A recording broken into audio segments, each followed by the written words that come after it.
እሺ ወንድሜ የኔ ጥያቄ ማለት ነው መጽሐፍ ቅዱስ በማነብበት ሰዓት ማለት ነው በተለይ በብሉይ ኪዳን ላይ ያለ አይደል እንትን የሚባል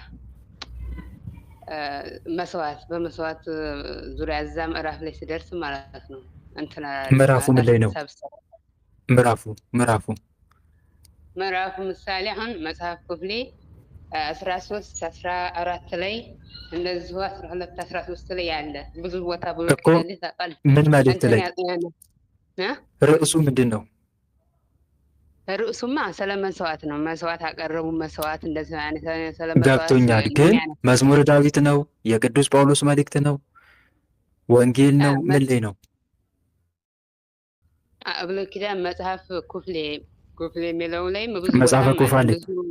እሺ፣ ምዕራፍ እንትን ላይ ስንት? መዝሙረ 49 እንደዚሁ ያነሳል። ታዲያ በዛን ሰዓት እኔ ያን እኮ አይደለም ጥያቄ እሺ፣ የፈጠረብኝ ለምን እንደሚሰዋ ምናምን ገብቶኝ አውቃለሁ። በብሉይ ኪዳን ለምን ለኃጢአት ስሬ እንደሆነ አውቃለሁ። ግን ምንድነው እኔ እሺ፣ እዛች ምዕራፍ በምዘርፍበት ሰዓት እንትን እላለሁ በቃ ውስጤ ያኔ የሆነ በጣም በሳጫለሁ። ደግሞ እንትን የሆነ ንዴት የሆነ እንትን በሀሳብ እሰረቃለሁ። ውስጤ የመናደድና ያመጣብኛል። እንዲህ ምን ሆኜ ነው ብዬ በሀሳብ በጣም እሄዳለሁ። እዛ ጋር እሰረቃለሁ። እዛች ምዕራፍ ትደርስ ማለት ነው ደጋግሜ እዛች ምዕራፍ ትደርስ እና እኔ ከምን ለምን አንጻር ነው? እስቲ ቆይ፣ ገብቶኛል። ብስጭቱን በሳጫለሁ ብለውኛል። ግን ከምን አንጻር ነው ብስጭቱ? አሁን ለምሳሌ መዝሙር 49ን ጠቅሰዋል። አሁን ለምሳሌ ስለ ቁርባን ሲያነሳ በላይ ያለውን ሰማይን ምድርንም በሕዝቡ ለመፍረድ ይጠራል። ከእርሱ ጋር ለመስዋዕት ኪዳን የቆሙትን ቅዱሳኑን ሰብስቡለት። ሰማያት ጸድቆ ይናገራሉ። ይጠራቸው ሕዝቤ ስማኝ ልንገርህ፣ ስማኝ መስክረት አምላክን እኛ ይቀጥላል። ስለ ቁርባን ዘልፍ አይደለም። አሁን ይህንን ሲያነቡ ብስጭቱን አውቁትም ከምዛ እንደሆነ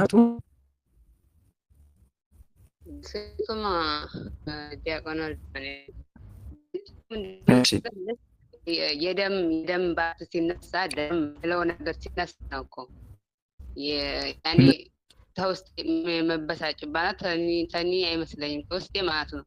ደም የሚለው ነገር መሰረት ደም በፊት ብዙ ሰዓት ደምን ምንድነው እንደዛ የሚያነሳብኝ ሰበብ አድርጎ ደም ሲሰዋ ያኔ በሰው ላይ ሲጠጣ ምናምን አይቻለሁ። ገባህ? በዛ ያችን ሰበብ አድርጎ ለእኔ ሀሳብ መስለቅ ምክንያት አድርጎብኛል። ለምሳሌ አሁን መዝሙር 49 ላይ የፍሪዳውን ስጋ በላለሁን የፍየሎችን ደም እጠጣለሁን ይላል። እንደዚህ አይነት ነገር ሲነሳ ነው ያ ሲነሳ እንደዚሁ ደሙን እንደው በመስዋዕቱ እንትን ላይ ረጭ እያለ ደሙን ሲያነሳ ያ ደም እና ያን ሰላዩ ያን እያነሳ ውስጤ ይብረብሽብኛል። እኔ ደግሞ ሀሳብ በዛን ሰዓት በጣም ሀሳብ በእርግጥ ሆነ መንፈሱ በዛን ሰዓት ውስጥ የኖሮ ነው ወይንስ ምንድን ነው የሚለው ደግሞ ቢኖርስ ምን እንደዚህ ይሄንን እንዴት ሊፈጥርብኝ ቻለ? ንዴቱ ምናምን ያኔ በጣም ይበሳጫለሁ። በዛ ላይ ብቻዬን ደግነቱ ያ ነው ምንድን ነው በቃ ደም መንፈስ በፊት በአዳም ላይ ዳምኩ ይደረግ ነበር በእናንተ ቤት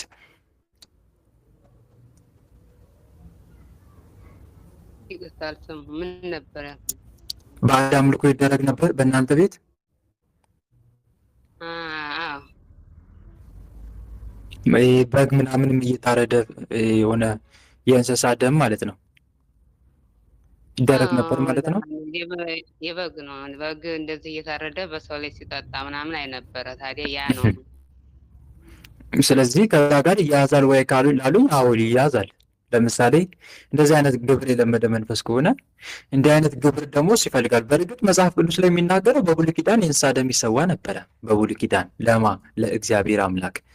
አሁን በአዲስ ኪዳን ግን ቀርቷል፣ አይሰዋም። እንደዛ ነው መስዋዕት በእንስሶች ደም የጌታ ስጋና ደም ነው አሁን የሚሰዋው በቤተ ክርስቲያን። የጌታ ደም ነው የሚፈሰው፣ የጌታ ስጋ ነው የሚቆረሰው። አሁን መስዋዕት ይሆናለው ለኃጢአት ማስተሰሪያ እሱ ነው። ግን በብሉይ ኪዳን ይደረግ ለጊዜያዊ ማስተሰሪያ ማለት ነው። ያ መስዋዕት ለአማናዊው የክርስቶስ ስጋ ደም ምሳሌ ነው። ምሳሌ ሆኖ ያገለግል ነበረ። እስራኤልን ጊዜያዊ ኃጢአታቸው ያነጻቸው ነበረ። በስልክ ደግሞ ዲያብሎስ በራሱ ድምጽ ይሰማል? ቆራረጣውን ድምፅ ሰው ይንቀጠቀጣል፣ አይሰማም ድምፅ። አሁንስ ይቆርጣል? አዎ ይቆራረጣል፣ በደንብ አይሰማም፣ ጥርት ብሎ አይሰማም። አሁንስ ይሰማል። ሌሎች ወጥ ይሰማሉ።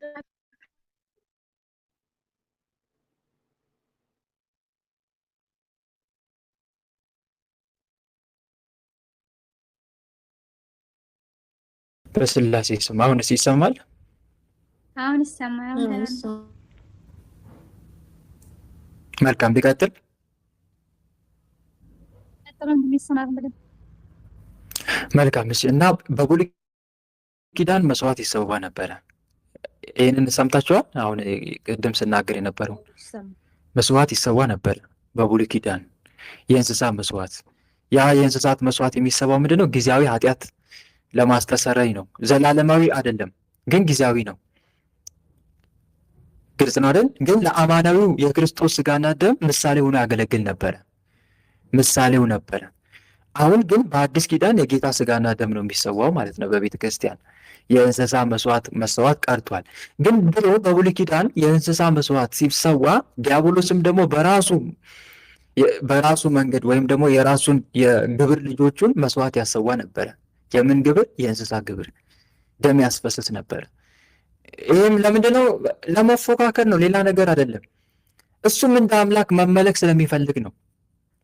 ለእኔም መስዋዕት ይገባኛል ነው። መስዋዕት የሚገባው ባይሆንም ማለት ነው። በጣዖታት ላይ ያደረ ራሱን ያስመልክ ነበር።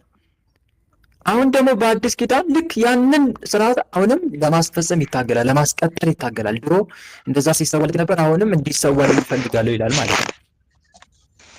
በውድም በግድም ሰዎችን መስዋዕት ያሰዋቸዋል ማለት ነው።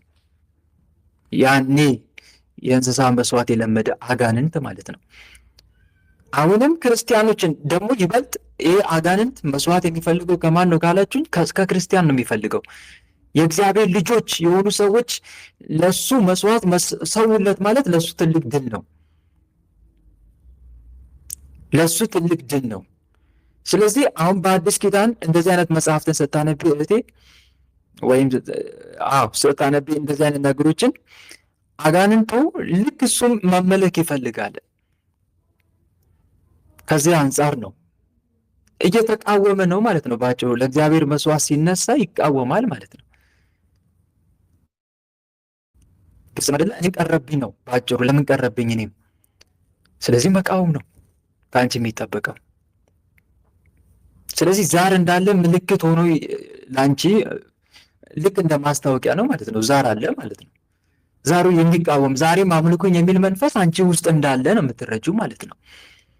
መስዋዕት የለመደ አጋንንት እንዳለ፣ ለእግዚአብሔር አምልኮ ሲፈጸም ለእግዚአብሔር መስዋዕት ሲሰዋ የሚናድድ ተቀናቃኝ የሆነ አጋንንት አለ ማለት ነው።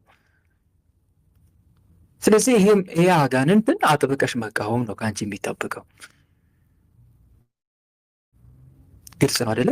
ያ ነው ባጭሩ። እሺ ተራ ቁጥር 4 ነው። 4 ወለተ ሩፋኤል ተራ ቁጥር 4 ወለተ ሩፋኤል 5 ሜሮን ቶሎ ቶሎ ግቡ ስትገቡ። እሺ 4 ቀጥይ። ይሰማል? አዎ ይሰማል። ቀጥይ። እሺ እኔ አንድ ህልም አለኝ። የሆነት ጓደኛ ወንድም ነው። ህልም መጠየቅ አይቻልም። ምታለምዬ ከመንፈሳዊ ህይወት አንጻር ብቻ ጠይቁ። እኔ ህልም አልፈታም፣ ይቅርታ አድርጉልኝና እሺ። ህልም ስለማልፈታ ነው። ቀጥታ ከመንፈሳዊ ህይወታችሁ ጋር አገናኝታችሁት ብቻ ጠይቁኝ። እሺ እሺ እሺ። የራሴ በጣም ነው የምታመው። ወደ አረብ ነው ያለሁት። ብዙ ፈተና አለብኝ። ከዛ ደግሞ የማይታወቁ ወፎች ነው የሚመጡብኝ። በህልም ሳይሆን በድምጽ ነው የምሰማቸው። መጀመሪያ 2 ወፎች ነው የመጡት። ጠዋት 11 ሰዓት ምናምን ይሆናል። እንዲነጋ ነው። እኔ በህልም ነው የመሰለኝ። ለካ በጣም ታሚም ነው ያለሁና ሲነቃ በጣም ነው የሚያመኝ ሆዴና ማህፀኔ። እነሱ ሲጮሁ በውጭ የመጣ ወደ እኔ ነው የሚወጋኝ። አዎ እሺ ከዛ ኧረ እኔ ምንድን ነው ይሄ ወፉ ራሱ ለመጀመሪያ ነው የምሰማቸው። ይሄ ወፉ ምንድን ነው ልሞት ነው እንደ ዛሬ ምናምን ብለህ ፈርቻ አልቅሰ በዛ ነው እንዴት እንደተኛው አያውቅም። ሲነሳ ያው እግዚአብሔር ይመስገን ተነስተ ደህና ነኝ። መልካም። የእድሳት መተት ነዋ፣ እየታደሰ እየመጣ ነዋ በወፍ እየተመሰለ። ለዛ ነው አጋንንቱ ሲመጣ ነው በወፍ በአሞራ በተለያየ ነገር ይመጣል። ታድሶ ሲመጣ ነው። በየጊዜው በመጣ ቁጥር የምትታመሚ ከሆነ አጋንንቱ ታድሶ እየመጣ ነው ማለት ነው። ለአንቺ ምልክት ነው። መጀመሪያ እንጨርስ ይሄን መጀመሪያ ከነ መፍትሄው። እሺ መልካም። አሁን እዚህ ጋር መንፈሱ ታድሶ እየመጣ ነው። በደንብ ልትገነዘብ የሚገባው ነገር መንፈስ ሲመጣ በተለያየ መንገድ ሊመጣ ይችላል። አንዳንዱ ጋር በእባብ ተመስሎ ይመጣል። እባብ ወደ ቤታቸው ይገባል። ስለዚህ እባብ ወደ ቤታቸው ሲመጣ ወይም ደግሞ ሲያጋጥማቸው አጋንንቱ ታድሶ እንደመጣ ይረዱታል ማለት ነው። አንዳንዱ ጋር ደግሞ በዝንብም ተመስሎ ይመጣል። በዝንብ ተናካሽ የሆነ ዝንብ መስሎ ይመጣል። አንዳንዱ ጋር ደግሞ ልክ እንደዚሁ የሆነ የህመም ስሜት አሰምቶም ይመጣል። ለምሳሌ ብርድ ማለት የሆነ የመቅበጥበጥ የነገሮች አለመመቻቸት ሁኔታ ውስጥ ድንገት ዝብርቅርቅ ይልባቸዋል ማለት ነው። የልብ ምት በፍጥነት መጨመር፣ ድንገት የዕቃ መሰወር፣ ግራ መጋባት፣ እንደዚህ አይነት ምልክቶችንም ያሳያል ሲመጣ ማለት ነው። አንዳንዱ ጋር ደግሞ ልክ አሁን አንቺ እንዳልሽው በአሞራ በቁራ ወይም ደግሞ በአንድ ርቢ የሆነ ነገር አድዋ አስደንግጦም ይገባል። በራን ኳኩቶም የሚገባበት ጊዜ አለ። ስለዚህ ይህም በወፍ ተመስሎ ሲመጣ በተደጋጋሚ የሚመጣ ከሆነ በመጣ ቁጥር ደግሞ የምትታመሚ ከሆነ ታድሶ እየመጣ ነው ማለት ነው። እንዲህ አይነት ምልክት ስታይ ለጸሎት ቶሎ ብለሽ ማቆም አለብሽ። እሺ ልክ እንዲህ አይነት ምልክት ስታይ አንቺ ግራ መጋባት ዝም ብሎ በቸልተኝነት ማለት ሳይሆን ቶሎ ብለሽ ለጸሎት መቆም። ለምሳሌ እንበልና የቸሩ መድኃኔዓለምን መልኩን ድርሳኑን ትጸልይና ቢያንስ ወይ መልኩን ወይም ደግሞ ዘውትር ጠብቀኝ የምትይው መልአክ አለ አይደል? ወይ የቅዱስ ሚካኤልን ወይ የቅዱስ ገብርኤልን መልክ እሱን ታደርሱና አሁን ታድሶ የመጣውን አሁን በበሽታ ታድሶ መጥቶ በበሽታ የሚዋጋኝ ክፉ መንፈስ እባክን ነቅላ አውጣልኝ። እኔ በምቀጠቅጥበት ሰዓት መቁጠሪያዬን ሰይፍ አድርግና ታድሶ የመጡት መናፍስ በሙሉ ምንም ስራ ሳይሰሩ ሙሉ ለሙሉ እሰርልኝ በዩ። የዚህ ሰዓት ቶሎ ብለሽ መልኩን ካደረግሽ በኋላ ቅባ ቅዱስ እጅሽን ተቀብተሽ መቁጠሪያውን አንስተሽ በአብ በወልድ በመንፈስ ቅዱስ የተባረከ ለአጋንንት እሳት ይሁንበት ብለሽ ቅዱስ የእግዚአብሔርን ንጉሥ ስም ጠርተሽ ማለት ነው። ከዛ ከራስ ፀጉርሽ ከቅጥፍረሽ ጀምሮ አሁን ታደሳችሁ መጣችሁ። በወፍ ተመስለ የታደስክ የእድሳት መተት፣ የአንደርቢ መተት፣ ሌሎቻችሁ እኔ ማላውቃችሁ ቸሩ መድኃኔዓለም የሚያውቃችሁ ህመም የለቀቃችሁብኝ መናፍስ በሙሉ በመድኃኔዓለም ስም ከአሁን ሰዓት ጀምሮ ተወጡ ዘንድ ህመማችሁ በሽታችሁን ታነሱ ዘንድ በኃያሉ በመድኃኔዓለም ስም አዝዣቸዋለሁ። ኃያሉ መድኃኔዓለም ይበቀላችሁ ብለሽ ቶሎ እያጣደፍሽ ማስወጣት መናፍስቶቹ ማለት ነው። ጌታዬ መድኃኔዓለም እኔ ደካማ ነኝ አንተ አውጣልኝ እያልሽ፣ እኔ አልችልም፣ እኔ ኃጢአተኛ ባሪያ ነኝ አንተ አውጣልኝ ጌታዬ ኢየሱስ ክርስቶስ እያልሽ ቸሩ መድኃኔዓለምን እየተማጸንሽ መናፍስቶቹን ከአንቺ ወጥተው በሽታቸውን አንስተው ወደ ግንባር እንዲወጡ ማዘዝ። ግልጽ ነው አይደል? ይህን ማድረግ ነው ያለብሽ። በቸልተኝነት ግን ማለፍ ጥሩ አይደለም። እህት ወንድሞች፣ መንፈስ ታድሶ እንደመጣ ምልክት እግዚአብሔር ሲያሳያችሁ በቸልተኝነት ዝም ብላችሁ አትመልከቱ። በሳችሁ ቅጽበት ብትችሉ በዛ ስራችሁን አቆማችሁ መልኩን ታደርሱና ቸሩ መድኃኔዓለምን ተንበርክካችሁ ጌታ ሆይ እኔ ደካማ ነኝ፣ እኔ ኃጢአተኛ ነኝ፣ በአጋንንት ላይ ያሰለጠንከን አንተ ነህ። እነሆ እባቡን ጊንጡን እንረግጥ ዘንድ በጠላት ኃይሉ ላይ እንሰለጥን ዘንድ ስልጣን የሰጠን አንተ ነህ። ጌታዬ በእኔ ብርታት አይደለም፣ በአንተ ቸርነት፣ በአንተ ኃይል፣ በአንተ በስምህ ኃይል ጠላቶችን በሙሉ ከህይወቴ ነቅላ አውጣልኝ፣ እሰርልኝ፣ የሚታሰሩን እሰርልኝ፣ የሚሸኘውን ሸኝልኝ በሉትና መቁጠሪያን አንስታችሁ መልኩን አድርሳችሁ መናፍስቶቹ ማዘዝ። በእምነት ስታዝ ይወጣል መንፈስ። በአንተ ጠላቶቻችን እንወጋቸዋለን፣ በስምህ በላያችን የቆሙትን እናዋርዳቸዋለን እንዳለ ዳዊት መዝሙር 43 ቁጥር 5 ላይ ማለት ነው። እና የዚህን ሰዓት ይወጣሉ መናፍስቶቹ በሙሉ። ግልጽ ነው አይደል? ይህን ነው ልታደርግ የሚገባው። እሺ አሁን መቀጠል ትችላለሽ።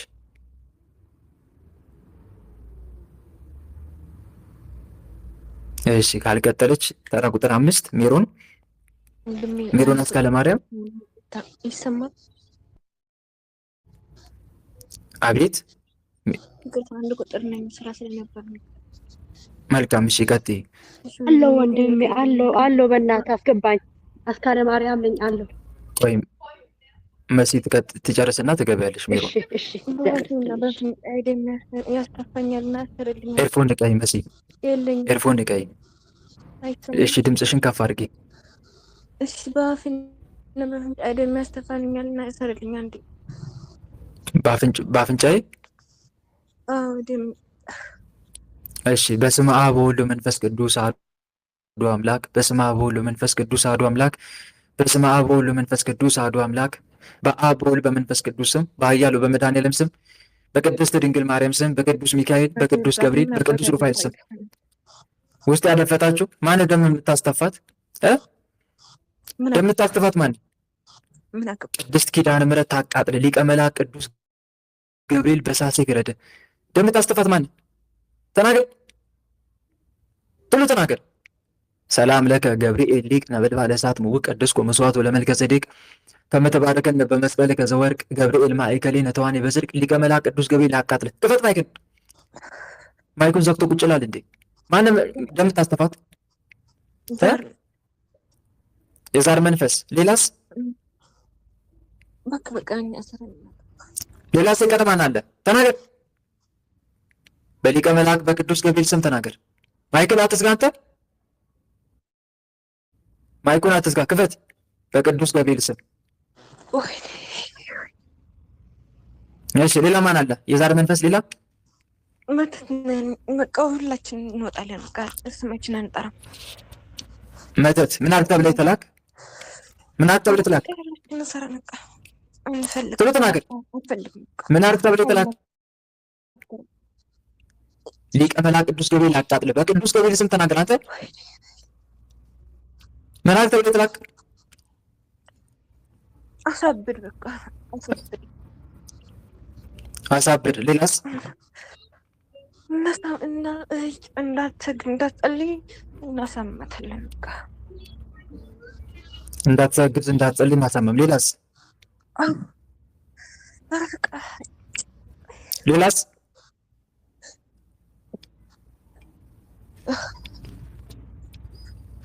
ሌላስ? ቶሎ ተናገር። በሊቀ መላእክት በቅዱስ ገብርኤል ስም ተናገር። ሀገሯ እንዳትገባ እድሏን ይስጥልናል። ሀገር እንዳትገባ። ሌላስ? በቀን 3 ነው የምንላከው። በቀን 3? እሺ ለምንድን ነው ሀገር እንዳትገባ የተፈለገው? አረ ከገባች እኮ በቃ ምስቅልቅላችን ነው የምንወጣው። የኛ በሷ እድል እኮ ነው የምንኖረው። በቃ እሷ ከመጣች እና ተዘጋን ማለት ነው እኮ። ደም የምታስተፉት ለምንድን ነው ታዲያ? ዛር ነው የእናቷ የሳበችው። እናቷ ስትታመም ሳበች። በቃ እንታሰራለን፣ ግን ስራችን አላቆምም። ታስረናል እኮ በቃ። እሺ ሌላስ? ሌላስ የቀረ?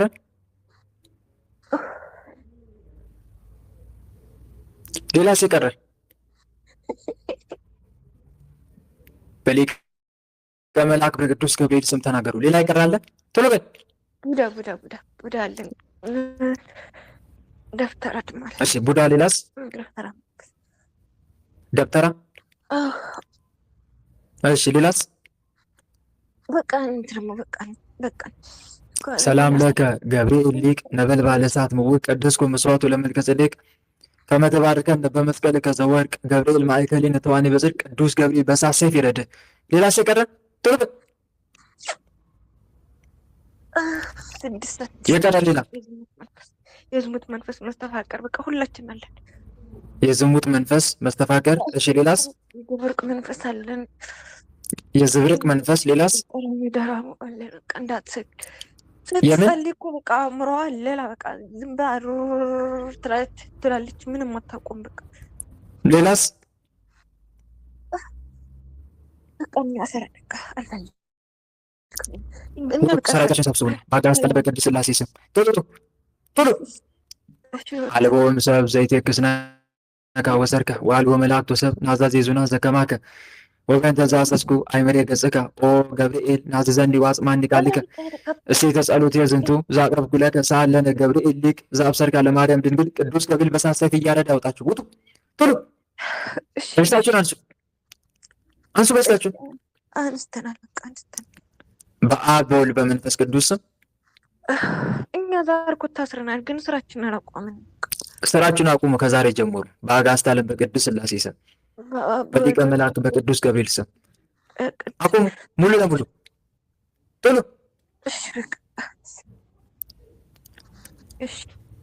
በአብ በወልድ በመንፈስ ቅዱስ ስም በአብ በወልድ በመንፈስ ቅዱስ ሁላችንም ከነ ሰራዊታችን ከመላ ሰውነቷ ከሕይወቷ ወጥተን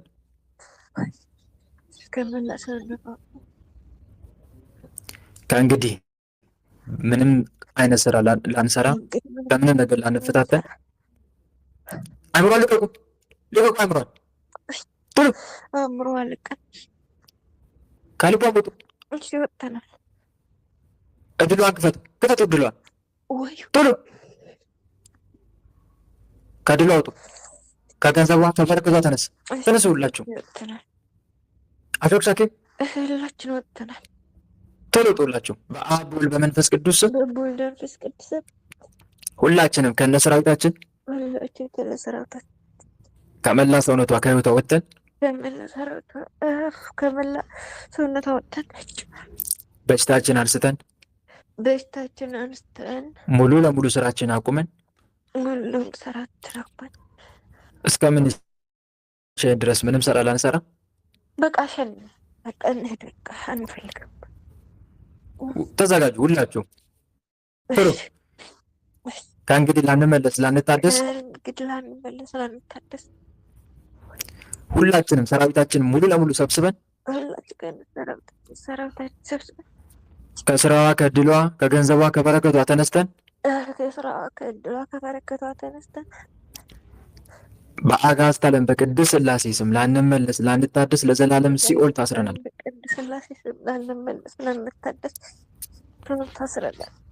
አጋዕዝተ ዓለም ቅድስት ሥላሴ ፈርደው ሲኦል ያውርዱን።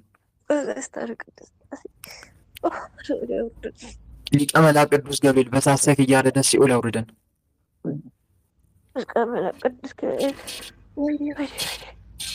በእሳት ሰይፍ እያረደ ሲኦል ያውርደን። አጋዕዝተ ዓለም ቅድስት ሥላሴ ልጃችሁን ተረከቡ፣ ቅዱስ ገብርኤል በእሳት ሰይፍ ፈረደን እያላችሁ 7 ጊዜ ሰግዳችሁ ቶሎ ወደ ሲኦል ቶሎ።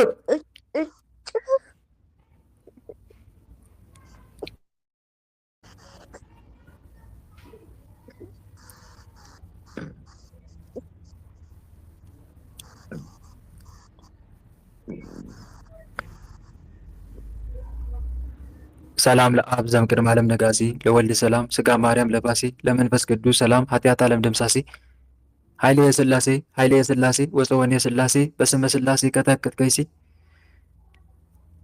እግዚአብሔር ይገስጸ መሲ ወለተ ሥላሴ ይሰማል።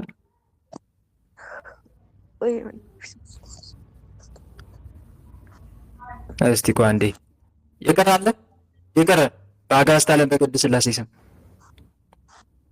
በሊቀ መላእክት በቅዱስ ገብርኤል ስም የቀረ ቅዱስ ገብርኤል በእሳት ሰይፍ ይረድ። ራስን አዳልጥ። የቀረ ካለ የቀረ እሺ፣ ማን የቀረ? ክፈት ማይክን። ምን 10 ጊዜ ማይኩን ይዘጋል? ክፈት ማይክን ቶሎ ክፈት። ምስጢር ነኝ አንተ ለፍላፊ ምን አገባ? የምስጢር መተት ምን አድርግ ተብለህ ተላክ? ምን አገባ? አልናገርም። ሊቀ መላእክት ቅዱስ ገብርኤል ያቃጥልህ። ተናገር ቶሎ ተናገር። ምን አድርግ ተብለህ ተላከው?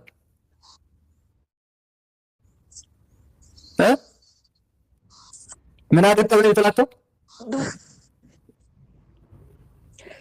በሊቀ መላእክት በቅዱስ ገብርኤል ስም ተናገር። ዝግት ከማንም እንዳታወራ ዝግት ይዝጋና አንተ። እሺ፣ ሰራዊትን ሰብስብ ነው። አሁን ቶሎ ሰብስብ ሰራዊትን ቶሎ። ሌላስ የቀረ ማን አለ? የቀረ ማን የቀረው? የቀረበ ማነው? በሊቀ መልአክ በቅዱስ ገብርኤል ስም ማይኩን ክፈት፣ ክፈት፣ ማይኩን ክፈት፣ ማይኩን ክፈት። በቅዱስ ገብርኤል ስም አገብትም አልቦ እምሰብ ዘይቴክስ ለከ ወሰርከ ወአልቦ መላእክት ወሰብ ናዛዜዙና ዘከማከ ወበእንተ ዘአዘዝኩ አእምሬ ገጽከ ኦ ገብርኤል ለአዘዘኒ ወአጽምዓኒ ቃልከ እስቴተ ጸሎት የዝንቱ ዘአቅረብኩ ለከ ሰአል ለነ ገብርኤል ሊቅ ዘአብሰርከ ለማርያም ድንግል። በቅዱስ ገብርኤል ስም ማይክ ክፈት። አስወጣት።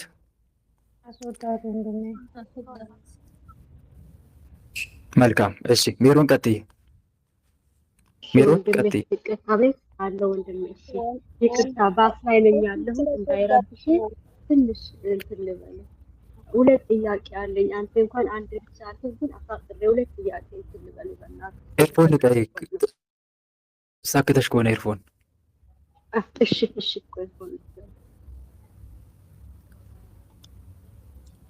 ኤርፎን አትርሱ። እሺ መንቀል አትርሱ ኤርፎን። እሺ ቀጥይ።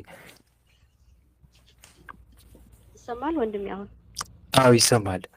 እሺ ይኸውልህ ወንድሜ በጣም የተቸገርኩበት ነገር አለኝ። ራሴን የሆነ ነገር እረሳለሁ። አንተ አሁን እየነገርከኝ እረሳለሁ። እየነገርከኝ ራሴን ደግሞ ህመም አይደለም ይመታኛል። ዱዱ እንደዚህ አድርጎ ነው የሚመታኝ። በጣም ነው የተቸገርኩት። እና ሁለተኛ ጥያቄ ደግሞ ስራ ሰራለሁ። የሰው ሀገር ነኝ ያለሁት። 5 ሳንቲም የለኝም 10 ዓመት ሙሉ።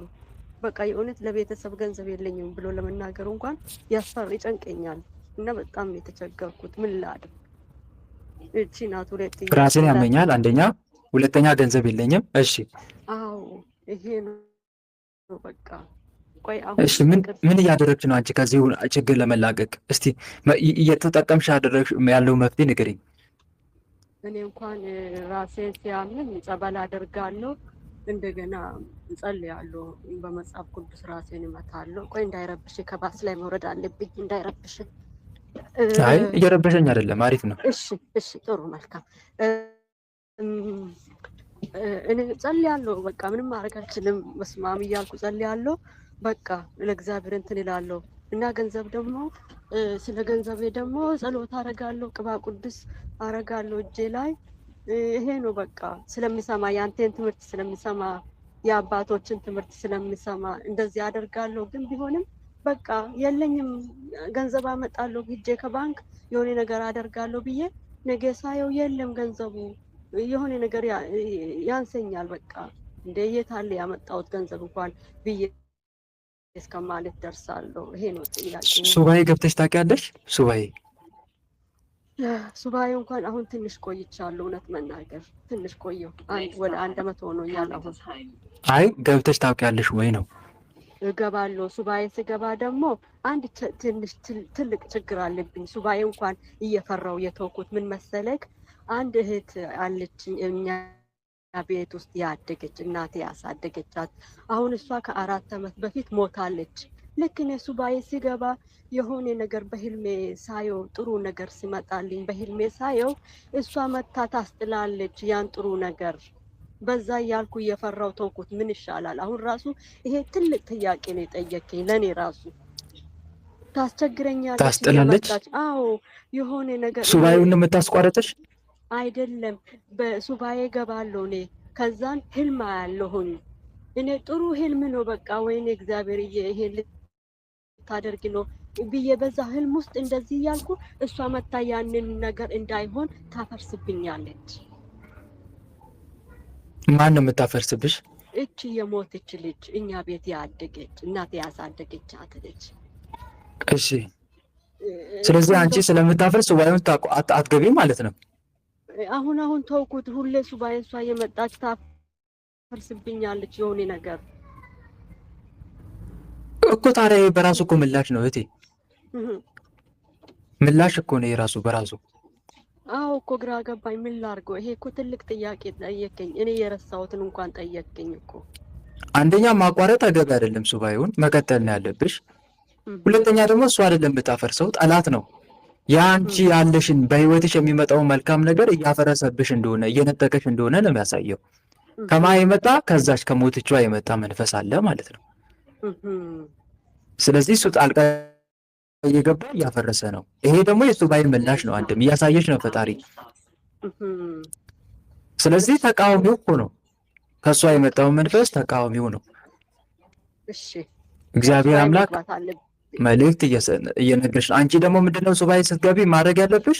ጌታ ሆይ በህይወቴ ጣልቃ እየገቡ የሚፈታተኑኝን የመተትም የዛርም መናፍስትም በሙሉ ነቅላ አውጣልኝ፣ እንዲያዙ አድርግልኝ፣ አጋልጥልኝ፣ ስራቸውንም አስቆምልኝ፣ ከህይወቴ አስወግድልኝ ያልሽ መማፀን ያለብሽ።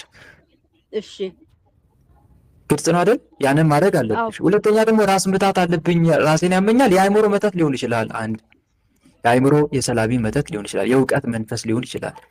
አእምሮ ስለብ ተብሎ የሚላክ መተት ሊሆን ይችላል። የዛር መንፈስም ሊሆን ይችላል። በቅቤ በፀጉር ቀለም ወይም ፀጉር ቀለም ዊግ ምናምን የምትጠቀሚ ከሆነ በዛ በኩል የገቡ የአሕዛብ መናፍስትም ይሆናሉ። ቅባትም ስትቀቡ ሴቶች ይገባል የአሕዛብ መንፈስ። በእንደዚህ አይነት መንገድ ተከትለው የሚገቡ የአሕዛብ መናፍስቶች ይኖራሉ። አብሮ የተወለደ ዛር መንፈስ ይኖራል። እንደገና ደግሞ የአእምሮ ሰላቢ መተትም ሊሆን ይችላል። አስጨንቅ፣ አሳብደ፣ ግደል ተብሎ የተላከ መተትም ሊሆን ይችላል። እነኚህ መናፍስቶች አእምሮ ላይ ሲቀመጡ ሰዎች በጭንቀት በራስ መታት እጅጉን ይፈተናሉ። ከባድ የሆነ ጭንቀት ውጥረት ውስጥ ይገባሉ። ግማሽ ጭንቅላታቸውን ከሁለት ከፍሎ በራስ መታት ይፈልጣቸዋል። የሀሳብ ጦርነት ውስጥም ይከታቸዋል። በጭንቀት ያሳብዳቸዋል። ይሄ የአእምሮ መተትም የቤተሰብ የዛር መንፈስም የአሕዛብ መንፈስም ምልክት ነው። ስለዚህ ምንድን ነው ማድረግ ያለብሽ? መልካ ቅዱስ ዑራኤልን እየጸለሽ ቅዱስ ዑራኤል አእምሮ ላይ ተቀምጦ ራስ ምታት የሚለቅብኝን ክፉ መንፈስ ከአእምሮ ላይ ነቅል አውጣልኝ፣ አነሳልኝ እያልሽ እየቀጠቀስ መማፀን ያለብሽ። በጸሎቷም እየተጠመቅ ጭንቅላትሽን መንፈሱንም ደግሞ አነሳልኝ ብለሽ እየተማጸንሽ ምን ማድረግ? መቀጥቀጥ። ተነስ በሊቀ መልአክ በቅዱስ ዑራኤል ስም አእምሮ ላይ ጭንቅላቴ ላይ ተቀምጣችሁ በራስ ምታት የምትፈልጉ ክፉ መናፍስ በሙሉ በኃያሉ በመድኃኔዓለም ስም በቅዱስ ዑራኤል ስም ውጡ ከጭንቅላቴ፣ ስራችሁን አቁሙ እያልሽ መናፍስቶችን ጠዋትና ማታ መቀጥቀጥ ያስፈልጋል።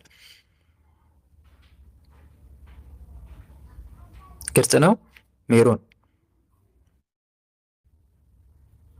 ያን ይመስላል። እሺ ተራ ቁጥር 6 ተራ ቁጥር እሺ ግቢ። ይሄን ማየቃለ ተንከለ ስማን ጸጋውን ያብዛልክ ወንድም አለም ይህ መሰለ የምጠይቅህ በባለቤቴ ጉዳይ ነው። ምንድነው ልጅቱ የስለት ልጅ ነው። አሁን ምንድነው የሆነ ጉበት በሽታ አለብህ ተባለና መጀመሪያ እኔ ወደ ቤተሰቦቹ ሄጄ ስራ አስተዳደጉ ጠየቅኩኝ ማለት ነው። ስጠይቅ ልጅቱ ምንድነው እንደዚህ የሆነ ነገር አሁን መንገድ ላይ ምናምን ይሄ እንደዚህ እንደ ቂጣ እንደ ቆሎ ምናምን ለሊት ምናምን ላይ ይጣል የለ መንገድ ላይ። እሺ በዛን ሰዓት በጠዋት እሱ ነው አውሎ ከቤት የሚነሳው። ያን ነገር ሲያገኘው አንተ ለምን አባህ እዚህ ተጥለህ ነው ምናምን ብሎ ተሳርቦ ነው ያን ነገር እፍስ እያደረገ መብላት። እስኪ ምን አባት አደረገኛለህ ለማን ተጥለህ ነው ምናምን እያለ ምራቅ ይተፋበታል፣ ወይ ደግሞ ቆሞሽ እንትን ይላል፣ ወይ ደግሞ በቃ እንትን ይላል፣ አፈር ያለብሰዋል ምናምን አሉ ማለት ነው። እና አሁን እያደገ ሲመጣ ያልባሌ ሰውነት እንደገና ደግሞ አሁን ደግሞ ምን መጣ? የጉበት በሽታ የሚባል ነገር መጣ እና እኔ ብዙ ጊዜ ጸሎት ያዝኩ እንትን ጸሎት ሳሳስብ ስሙን እየጻፍኩኝ በምሰግድበት ሰዓት ምንድነው ይጨንቀኛል። ብዙ ሰዓት መቀመጥ አልችልም። ስቀመጥ ጎንና ጎኔን ይወጋኛል ይላል ማለት ነው። ምንድነው ያሁን በፊት የሚበላው ነገር ችግር እንዳመጣበት ነው እንትን የሚለኝ እሱ የስለት ልጅ ስለሆነ ብቻ ምን አባት አደረገኛለህ ለምን አባት ተጥለህ ነው እያለ ነው የሚበላው። ቤታቸው ደግሞ ይገበራል። አሁን እኔ ምን ማድረግ አለብኝ? አሁን እኔ እዚህ እንትን ስል ይጨንቀኛል፣ ይወጋኛል፣ ጎንና ጎኔን ይለኛል ማለት ነው። መልካም። በነገራችን ላይ የስለት ልጅ ስለሆነ ብቻ እንደዚህ ራሱን መጣሉ ትክክል አይደለም። የስለት ልጅ አይፈተንም ያለ ማን ነው? የስለት ልጅ መከራ አይገጥመውም ያለው ማን ነው? የስለት ልጅ ዲያብሎስ አሸንፎም አይጥለውም ያለው ማን ነው? ይጥለዋል። ካልጸለየ ካልሰገደ ለምንድን ነው የማይጥለው? ወደዚህ ዓለም ማንኛውም ሰው የስለትም ይሁን ማንም ሰው መጸለይ አለበት። ካልጸለየ ካልሰገደ ካልታገለ ዲያብሎስ ሊረታው ይችላል። ይህን መርሳት የለብንም። ግልጽ ነው አይደለ? ይህን ልንረሳ አይገባም። ስለዚህ የስለትን ልጅ እያለን ራሳችን ልንጥል አይገባም። አንድ መረዳት ያለብን ነገር ይሄ ነው። እንደዛ ቢሆንም መኖራችንም አያስፈልግም ማለት እኮ ነው። ስለዚህ በጣም ጥንቃቄ ልናደርግ ይገባል። ይዋጋል፣ በደንብ ነው የሚዋጋው። በተለይ ደግሞ ምን ያደርጋል? ምን ታደርገኛለህ እስቲ እያለ ይበለዋል። ምን ያደርገዋል? ይህም ትክክል አይደለም። መብላቱ ራሱ ትክክል አይደለም። መጽሐፍ ቅዱስ አንደኛ ቆሮንቶስ ምዕራፍ 10 ቁጥር 27 ላይ ለጣዖት የተሰዋውን መብላት እንደማይገባ ይናገራል። መብላት እንደማይገባ ከእናንተ ማንም ከማያምኑ ሰዎች አንዱም ቢጠራችሁ ልትሄዱም ብትወዱ ከሊና የተነሳ ሳትመራመሩ የሚያቀርብላችሁን ሁሉ ብሉ። ማንም ግን ይህ ለጣዖት የተሰዋ ነው ቢላችሁ ከዚያ ካስታወቃችሁና ከሊና የተነሳ አትብሉ ይላል። ስለዚህ ለጨሌ ላቴቴ እየገበሩ የሚደፉትን ንፍሮን እነዚህ በተለይ ለአጋንንት የተገበረውን ነገር መብላት እያወቅን ትክክል አይደለም። አንድ እዚህ ጋር መጠንቀቅ ያስፈልጋል። እምነት አለ። እምነት ቢኖርም ግን እየተጠራጠረ ስለሚመገብ አንድም ደግሞ እንደዚህ አይነት መንፈሳዊነት ስለሌለው ልጁ በዚህ ይበቀለዋል ማለት ነው። ደግሞ ልጁም በጣም እየተጎዳ ያለው ነገር ምንድነው? መንፈሳዊነት የለውም። በዚህ ነው ትልቁ ነገር ፈተና እየመጣበት ያለው። አይጸልይም፣ አይሰግድም አይደለም ስህተት መንፈሳዊነት። ስለዚህ ይሄ ያጠቀዋል በደንብ አድርጎ። የማይጸልይ የማይሰግድ ሰው ማለት የተከፈተ በር ነው ለአጋንንት፣ አጥር የሌለው ቤት ማለት ነው። ስለዚህ እንደ ልብ ይወጣሉ ይገባሉ መናፍስት እንደ ልብ። አለመሞቱን ምናልባት ያ ለስለት ተላልፎ የተሰጠው ያ ቅዱስ እየጠበቀው ይሆናል። አለመሞቱ ራሱ በራሱ አንድም ያለ ጊዜያችን እንዳንወሰድ የሚጠብቁን መላእክት አሉ። ከዛ አንጻር ነው አለመሞቱም እግዚአብሔርን ሊያመሰግን ይገባዋል ልልሽ ፈልጌ ነው።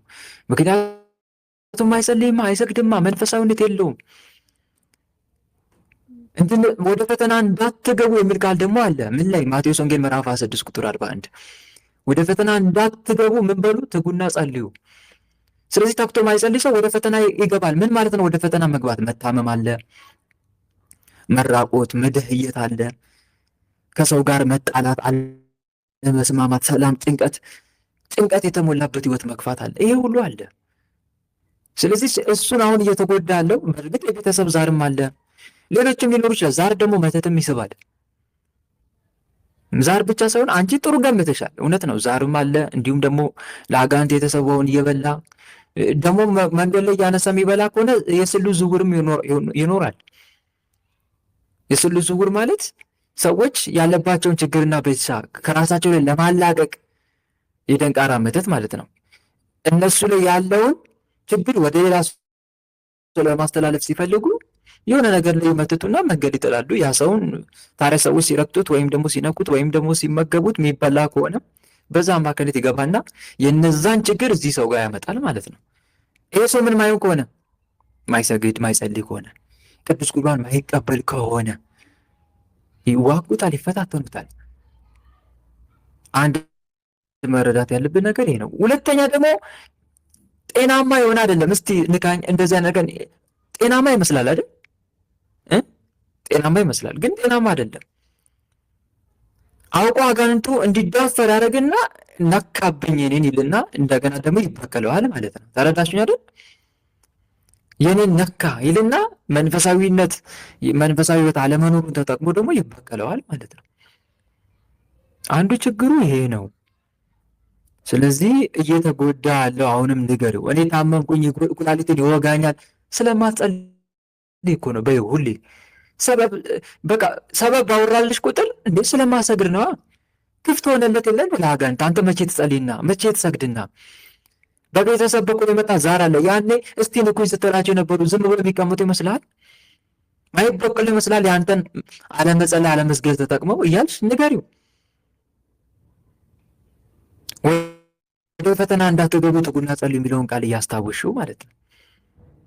በዚህ ምክንያት ነው እየተጎዳ ያለው። በዚህ ከቀጠለ ማይጸልይ ማይሰግድ ከሆነ ሌላ ችግር ውስጥም ሊያስገቡት ይችላሉ።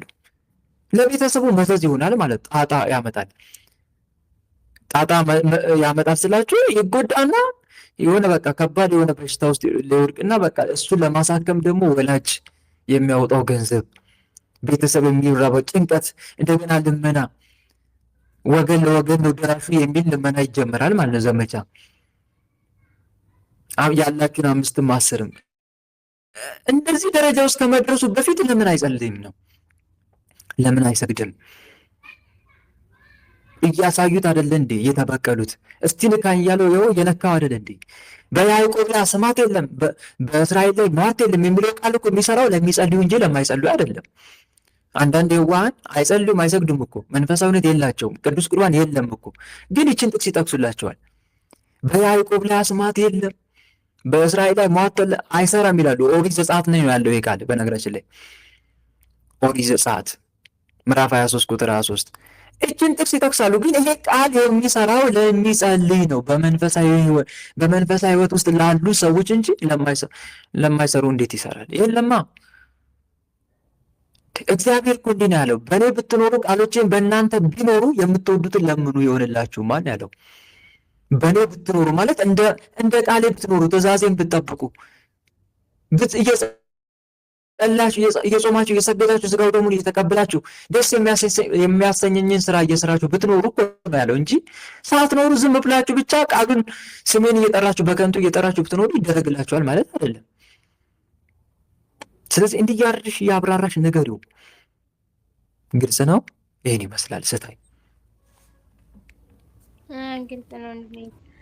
ያውቃሉ እኮ መንፈስ እንትን እንደሚል እኮ ያውቃሉ። ግን ምንድነው ማመን አይፈልጉም። ገባል? ከአሁን በፊት ምን አደረግኳቸው? እንደዚህ ስለ መንፈስ እያወራኋቸው አይቀበሉኝም። እና እኔ ሆነ ብዬ ቆይ የሆነ ነገር መፍጠር አለብኝ ብዬ እነሱ የደራ ወሬ እያወሩ እኔ ጠቅልል ብዬተኛውና እንደሚያለም ሰው አድርጌ የሆነ ስለ መንፈስ አወራው ማለት ነው። እነሱን ማንበብ ስለፈለግኩኝ እነሱን ከዛ አውርቼ ስለ መንፈስ አውርቼ በህልሙ እንደምባንን አድርጌ አውርቼ እንትን ስል እንደደነገጠ ሰው ብድግ ብዬ ቶሎ ተነሳሁኝ። ከዛ አንቺ እንደዚህ እያለች ነበረ እየተፈታተልሽ ነው፣ ስለዚህ ጸልይ፣ ስገጂ፣ በርቺ ምናምን አሉ ማለት አሃ እናንተማ ታውቃላችሁ መቀበል ስለማትፈልጉ ነው ብዬ እኔ ያስኩኝ ማለት ነው። እና አይቀበሉም። እናንተ አምናችሁበት ነው እዛ የምትጮሁት። እዚህ ማህበር ላይ እኮ ይመጣል ያዳምጣል፣ እንደዚህ ሆኜ ምናምን መንፈስ ማለት ሲል ሲያሳዝኑ ይልና መቀበል ግን አይፈልግም። ችግሩ ይመጣል ያዳምጣል እኮ እዚህ ግን መቀበል እናንተ በቃ አምናችሁበት ነው ይላል። አንዳንዴ አውቃችሁ ነው ይላል። ስለዚህ አንቺ ይኸውልሽ አንድ ነገር ጨምሪ። እግዚአብሔር ሆይ አስተምሮ እያልሽ እግዚአብሔር ሆይ አስተምረው፣ በራስ መንገድ አስተምረው። አልገባውም ስላልገባው እንዲገባው አድርጋ አስተምር በሚገባው መልኩ። ጌታ ሆይ የጠላቶቹን ፈተና እንዲመለከት አድርገው፣ አይኑን ግለጥለት በይው። የልቡናውን አይን ግለጥ ጌታዬ መድኃኒዓለም። አንተም መንገድ አታጣም፣ በራስ መንገድ ግን አስተምረው እያልሽ ሱባኤ ገብተሽ ብቻል ብትቺ ሱባኤ ገብተሽ እንዲያስተምረው አጥብቀሽ ጠይቄ። መምከርሽን አታቋርጪ። ደግሞም እንዲያስተምረው እግዚአብሔር ብዙ መንገዶችን አለው የሚያስተምርበት። አሁንም እያስተማረው ነው። በነገራችን በሽታ ራሱ ኩላሊቱን ጎኑን ያዝ የሚያደርገው እኮ እያስተማረው ነው። በነገር አልገባውም። አሁንም እንደዚህ እየታመመም አልገባውም። ስለዚህ እየተጎዳ ነው ያለው አሁንም እሱ አሁንም አልገባውም። ግን እንዳስተውል አድርገው፣ ማስተዋልን ስጠው ጌታ ሆይ። በራሱ መንገድ ሊረዳ በሚችለው መንገድ እባክን አስተምሮ ጌታዬ እያልሽ ተማጸኝለት። ይህን ነው ልታድግ የምትችው እህቴ። መምከርሽን ግን አታቋርጭ። አሁንም ቀጥይበት። ምክንያት እየፈጠርሽ ምክንያት እያዘጋጀሽ ምከሪው። ሲቀጥል ደግሞ አስተምሮ እያልሽ ደግሞ አጥብቀሽ ጸልይ። ግልጽ ነው አይደል? ይሄን አድርጊ። እግዚአብሔር ደግሞ የራሱ ጊዜ አለው አይደል? የሚያስተምርበት የለም አለው። ለምሳሌ ግብፃዊቷ ማርያም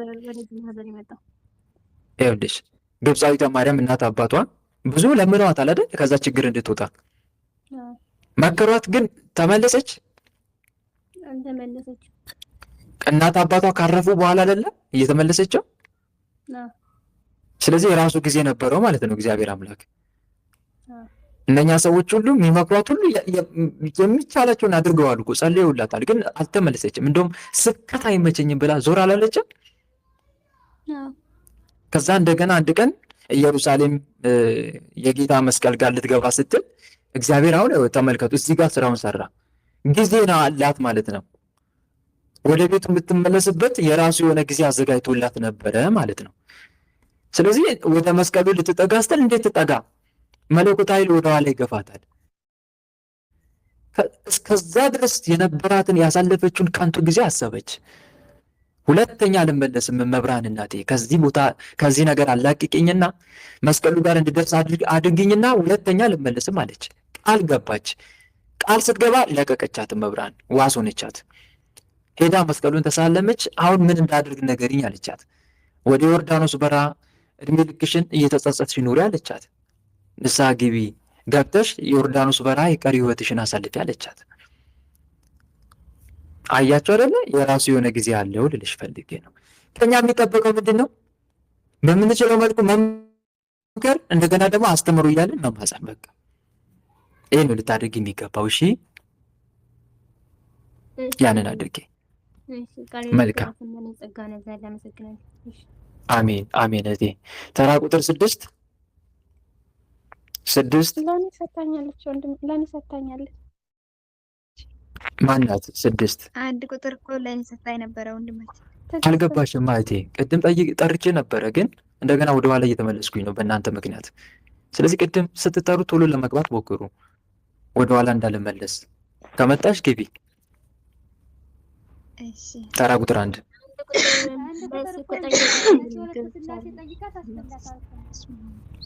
መሲ ወለተ ስላሴ ናት አይደል?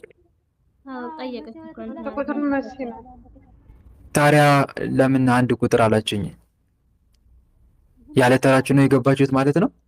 ያለ ተራችሁ አትግቡ። እሺ ተራ ቁጥር 6 ቀጥይ። ተራ ቁጥር 6 አሁን አልመጣችም? ለምን ዝም ትያለሽ? ቀጥይ።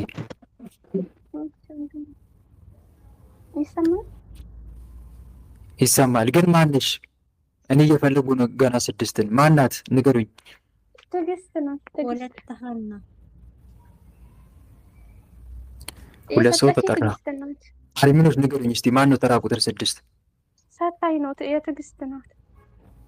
ኧረ ወንድሜ ተይ አንቺ። የሆነ እንግሊዘኛ ነው ያላቀልህም። እንግሊዘኛ አባቴ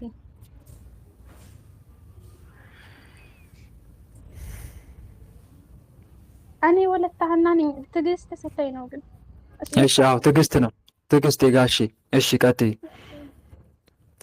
እሺ ወንድሜ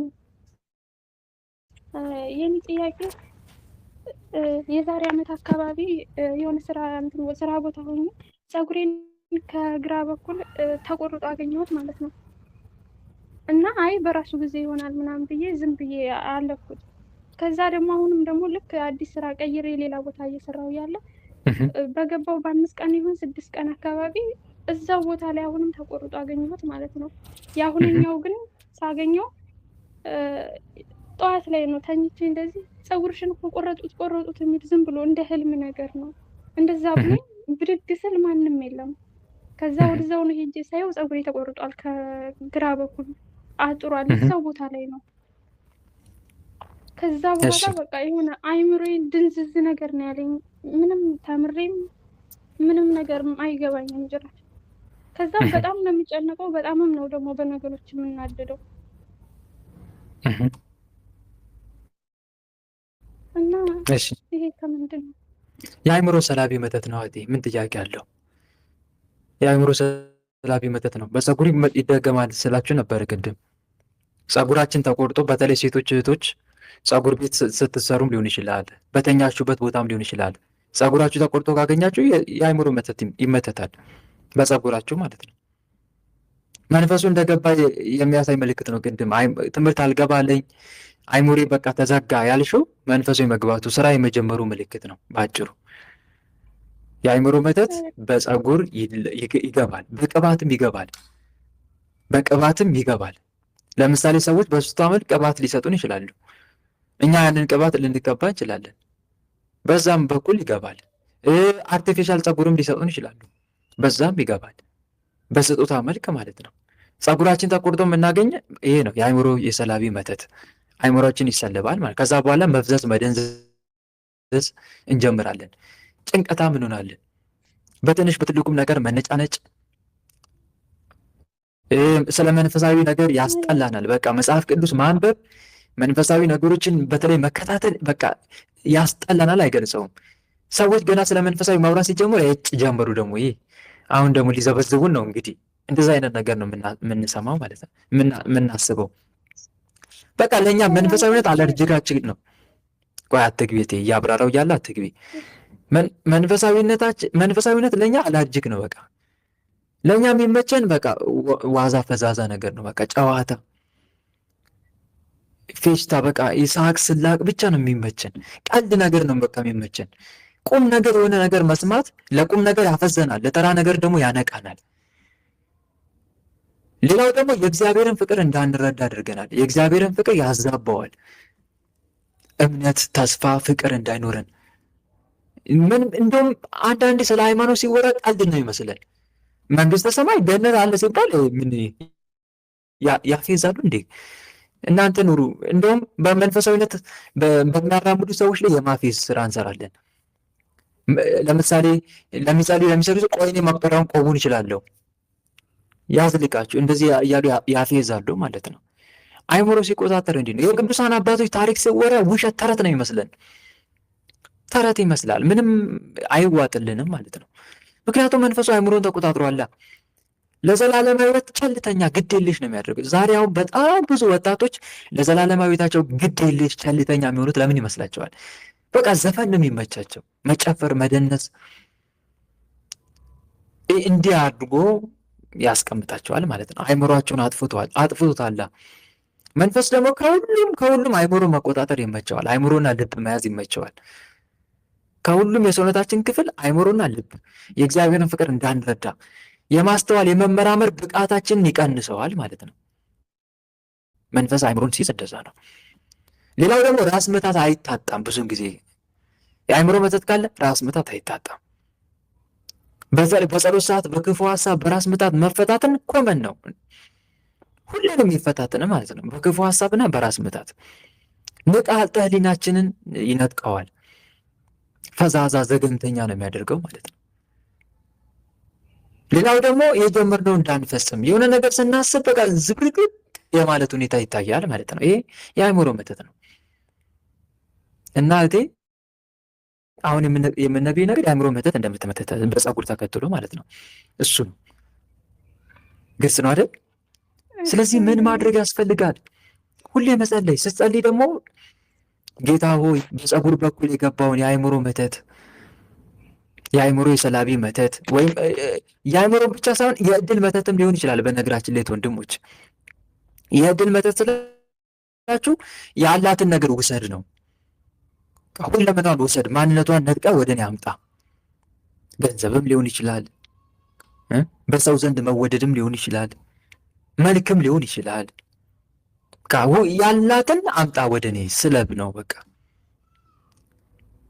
እንደዚህም ሊሆን ይችላል። በነገራችን ላይ አእምሮ ላይ ብቻ ሳይሆን በዚህም ሊሆን ይችላል። መንፈሱ የገባበትን መንገድ ሲገባ አሁን ለምሳሌ በፀጉር ከተመተተ ራስ ነገር ላይ በሚቀመጥ ነገር ከተመተተ የራስ ምታት ያመጣል። ግን ዓላማውን ደግሞ በሌላ መንገድም ሊሰራው ይችላል ማለት ነው። ተልእኮውን በታዘዘው መሰረት ሊፈጽም ይችላል። በኩል አድርግ ከሆነ በኩል ሊያደርግ ይችላል ማለት ነው። በዚህ መንገድ ይዋጋል ልልሽ ፈልጌ ነው እህቴ።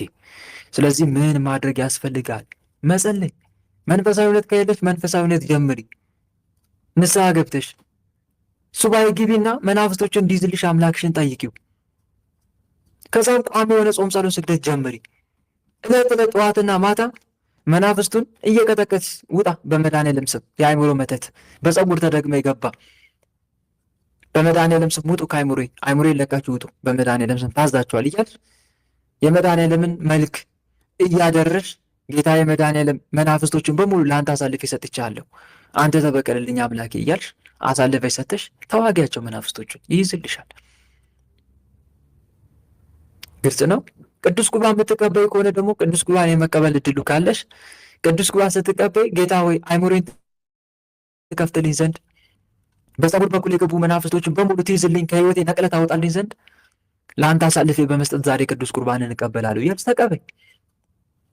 ንስሐ ገብተሽ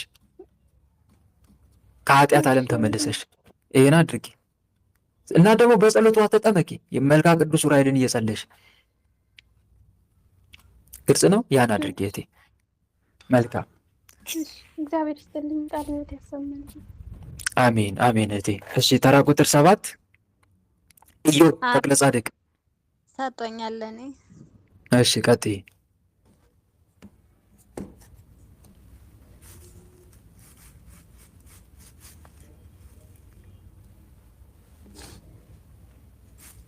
ቀጥይ እህቴ። ስም አልሽሳ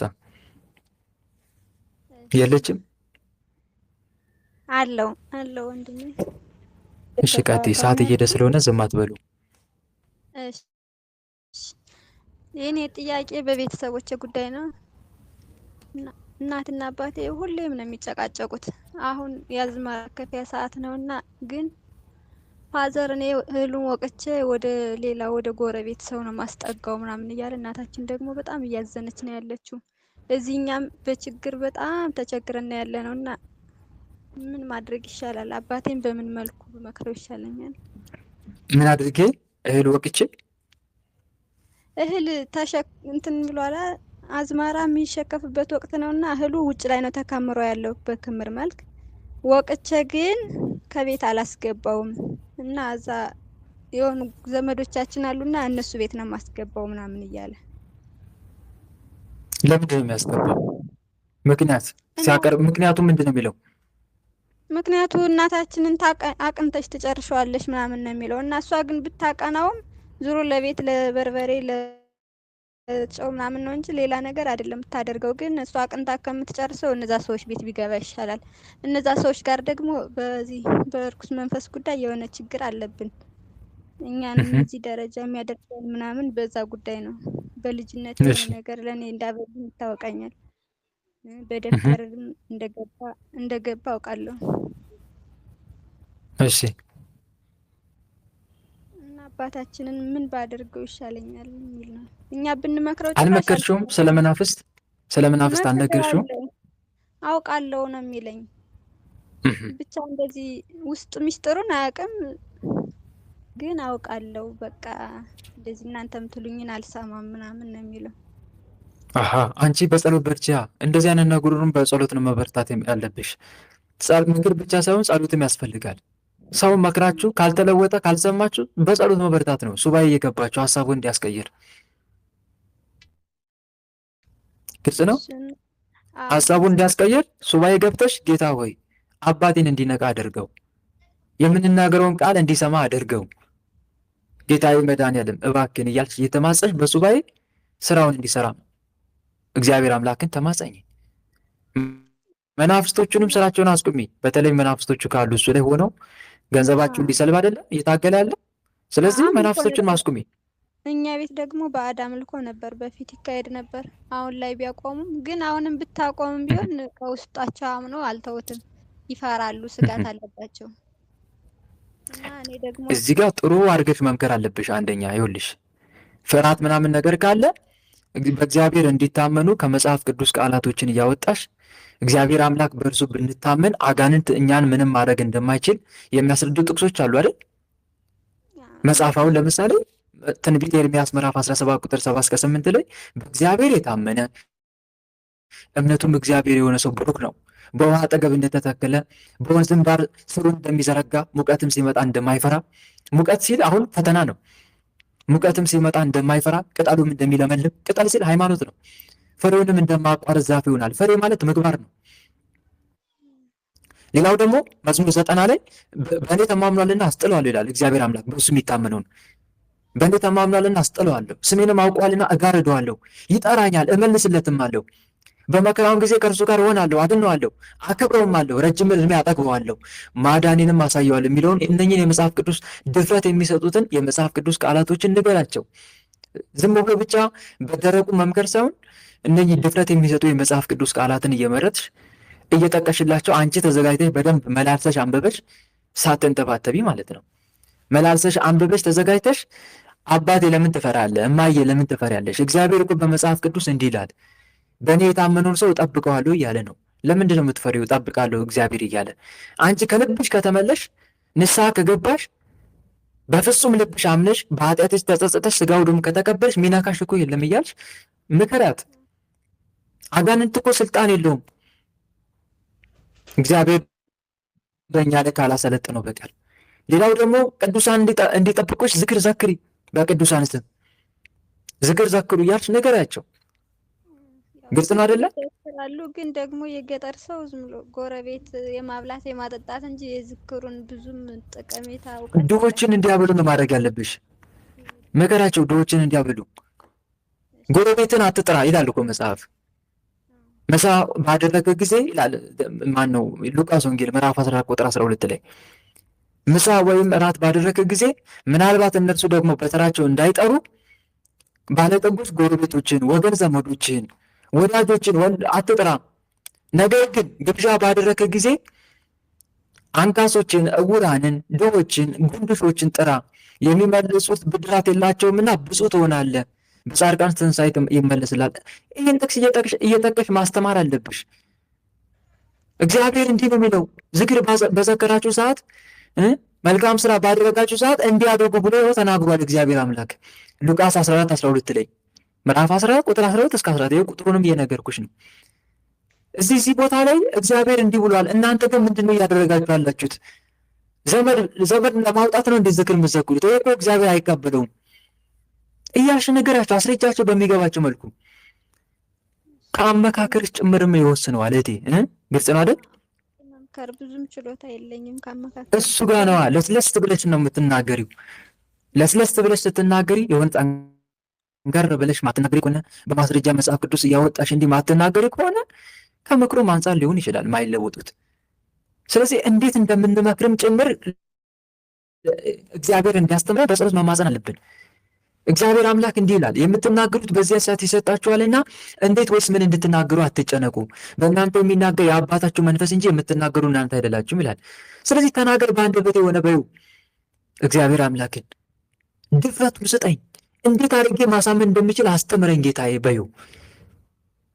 ግልጽ ነው አይደል? እሺ ግልጽ ነው። እና ሌላ ደግሞ አንድ ጥያቄ ቆይ ልጨርስ።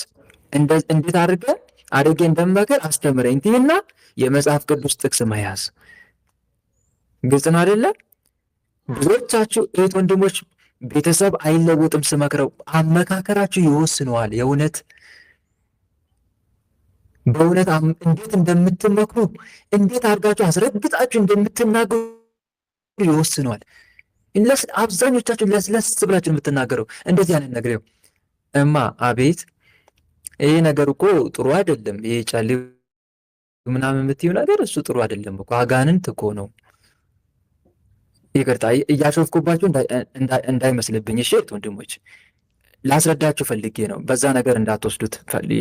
ግን እንዲሁ ስስለው እንደዛ ነው የምትናገሩት አይደለም? እስቲ ንገሩኝ፣ እውነት ውሸት? ኧረ ትክክል ነው ወንድሜ። እንደዛ ነው ለስለስ ብላችሁ አባዬ ይሄ ነገር እኮ የምታደርገው ነገር የጫሌው እንትን ነው ይጎዳል እኮ ጥሩ አይደለም እማ፣ እንደዛ ታዩ። እሱን ምንም አይለውጣቸውም፣ እንዲህ አይነት ንግግር አይለውጣቸውም የምር። ስለዚህ እንዴት አድርጋችሁ ፓወርፉል ሆናችሁን መናገር ያለባችሁ ስትናገሩ። እኔ እስከ ዛሬ የማላውቀውን ስንት ጉድ አወቅኩ መሰለሽማ። መጀመሪያ እያጣፈጣችሁ ነው ወደ ጉዳዩ የምትገቡት፣ እያጣፈጣችሁ። አቤት ስደት እንኳን መጣው ማየ ለምን አትኝም? አባዬ እንኳንም ስደት ወጣው ለምን አትለኝም? ስንት ያላወቅኩትን ጉድ አወቅኩ መሰለ። ያኔ ተመልከቱ፣ ልባቸውን ትኩረታቸውን ነው የምታገኙ። መጀመሪያ የእነሱን ትኩረት ነው የምታገኙት። ወደ ምክሩ ከመግባታችሁ በፊት ትኩረታችሁን አገኙ። ስንት ጉድ አወቅኩ መሰለ። ምን አወቅሽ እስቲ ንገሪኝ፣ አወቅሽውን ነገር ይላል አባት። ይሄኔ ትኩረት አገኛቸው። አያቸው። ምን አወቅሽ እስቲ ልጅ ንገሪኝ እስቲ፣ እኛ አላወቅ ነው አንቺ ያወቅሽው። አቤት ለካ መጽሐፍ እግዚአብሔር ሁሉም ነገር ለበጎ ነው የሚለው ለዛ ነው።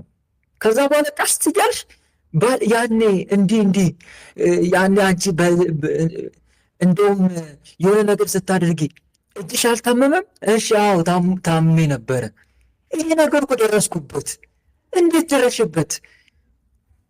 ያኔ እናንተ ቀስ ቀስ እያላችሁ ትገባላችሁ። ለካሴ ለዘመና ሲጫወትብን የነበረው ሽሮ እያልን የነበረው አጋንንት ነው ለካ።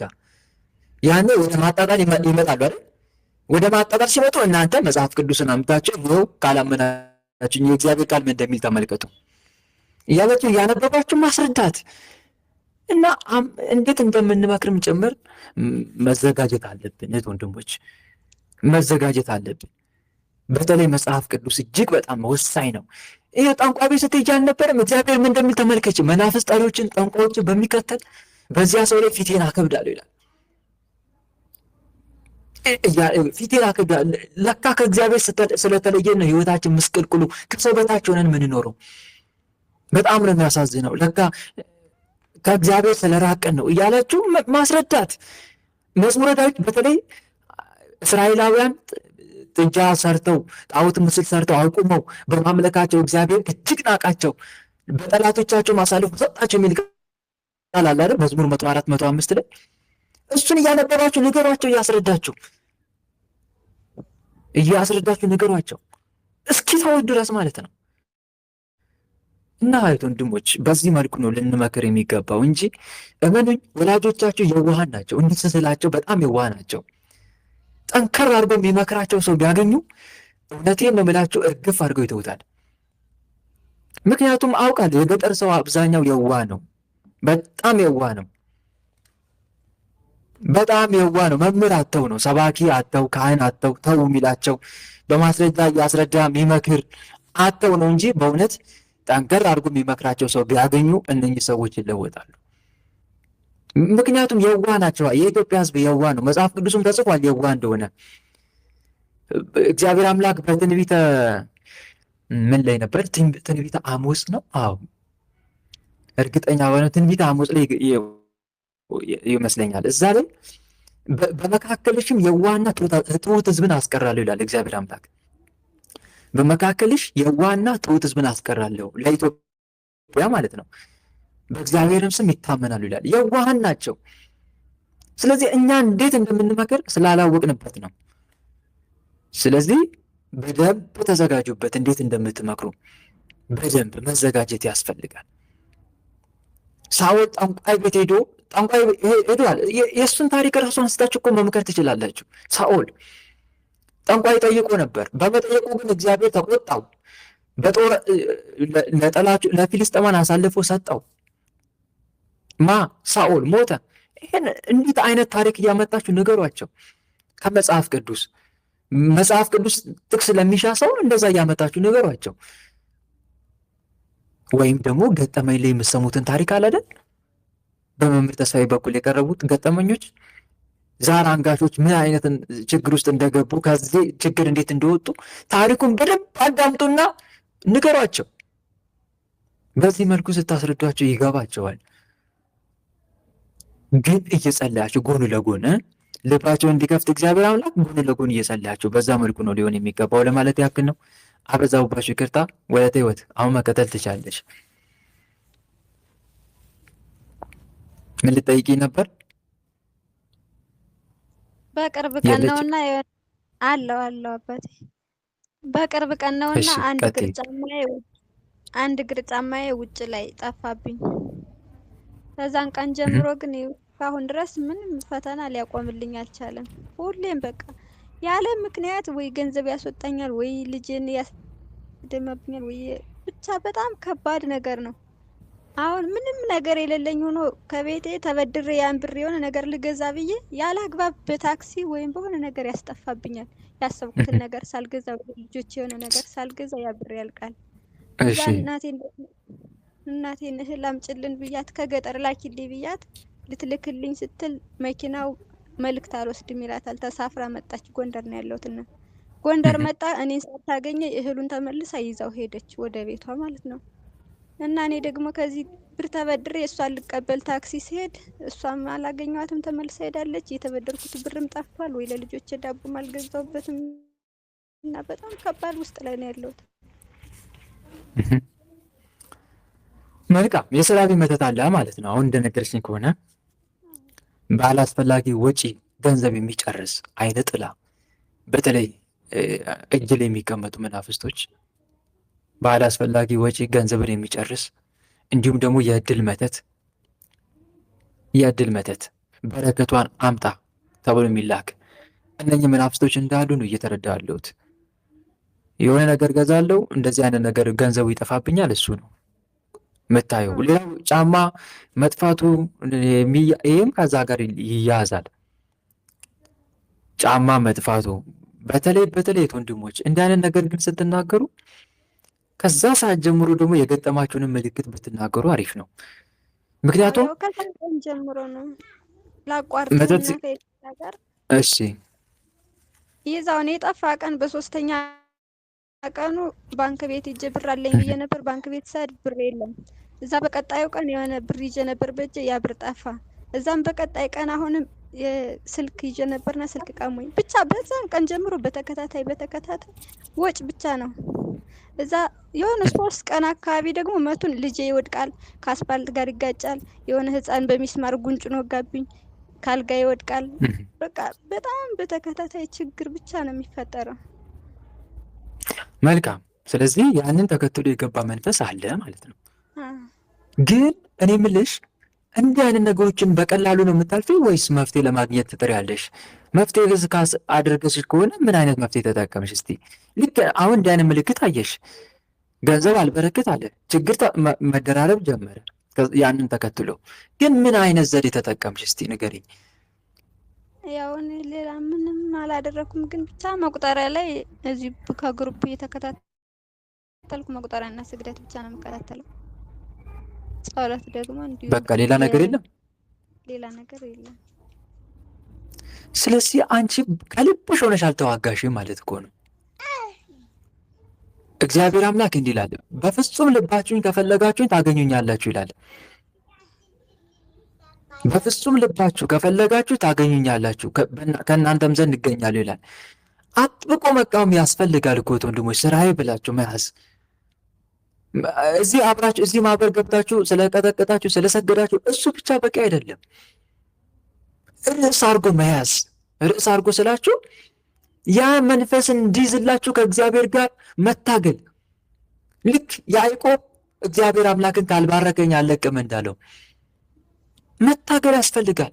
በግል በተለይ በግል ማህበር ላይ ብቻ አታተኩሩ። በግል መታገል ያስፈልጋል። በተለይ ከእንባ ጋር አምላኬ ሆይ በጠላቶች ላይ አሰልጥነኝ እያለ መማፀን ያስፈልጋል። ጌታዬ ኢየሱስ ክርስቶስ ሆይ ጠላቶቼ በረቱብኝ፣ በጠላቶች ላይ አሰልጥነኝ። ገንዘቤን የሚጨርሰውን መንፈስ፣ ህይወትን የሚያመሰቃቅለው መንፈስ እባክህ ያዘልኝ ያልሽ በግል ልጠይቂው ይገባል። ከእግዚአብሔር ጋር የምታወሪበት ጊዜ ያስፈልጋል። በየቀኑ ብትቺ ከእንባ ጋር። ምክንያቱም አዘውትሮ የሚጸልይ ወደ ንጉሥ የሚሮጥ ሰውን ሲመስል እያለቀሰ የሚጸልይ ግን እግር ይዞ እንደሚማጸን ነውና። ልክ ነው አይደል?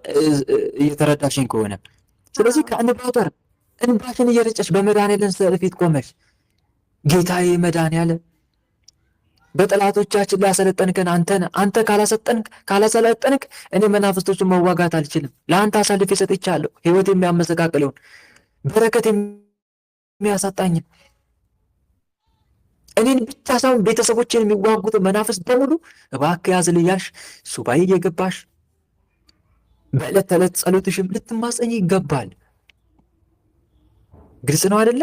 ስትሰግጂ ራሱ በርዕስ መስገድ አለብሽ። በርዕስ ጌታዬ መድኃኔዓለም እነሆ አሁን በፊት የምሰግደውን ስግደት ተቀበል። የኃጢአት መደምሰሻ፣ የመንግሥተ ሰማይ መውረሻ፣ አጋንንትን ድል መንሻ አድርገህ ተቀበል። አምላኬ ሆይ በምሰግድበት ሰዓት ጠላቶቼን ተበቀል፣ ህይወቴን አስተካክል እያልሽ መስገድ አለብሽ። መናፍስቶችንም አብረው እንዲሰግዱ ማዘዝ አለብሽ። ግልጽ ነው አይደል? ይህን አድርጊ። ደግሞ መናፍስትን ስንቀጠቅጥ ግሩፕ ላይ ብቻ አይደለም ወንድሞች፣ አንድ አቀጣቀጥም እኮ ጭምር ይለያል እኮ። አንዳንዱ ልማድ አድርጎታል መቀጥቀጡን። የልማድ ቅጥቀጣ ታውቃላችሁ? ያቺ የለመዳትን ቃል ብቻ ነው በቃ እየጠራ የሚቀጠቅጠው። የለመዳትን ቃል እንደዛ ነው እንዴ ስንቀጠቅጥ?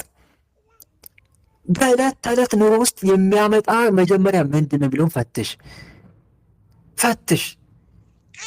ግልጽ ነው አይደል? የሆነ የልማድ የሆነ ቅጥታ አይሆን። እህት ወንድሞች፣ በተለይ ልማዳዊ መሆን የለበትም። የምናደርገው ነገር ሁሉ ልማዳዊ አናድርገው። እሺ እህት ወንድሞች፣ ልማዳዊ ማለት በቃ ይህ የሆነ ግዴታ አድርጎ የሚጠቀም ሰው አለ። የሚጸግድ የሚጸልይ እንዲሁ መቀጥቀጥ ስላለበት ብቻ እንጂ የሆነ በቃ እንዲያዝለት ፈልጉ አይደለም። እንደዚህ የሚያደርግም አለ።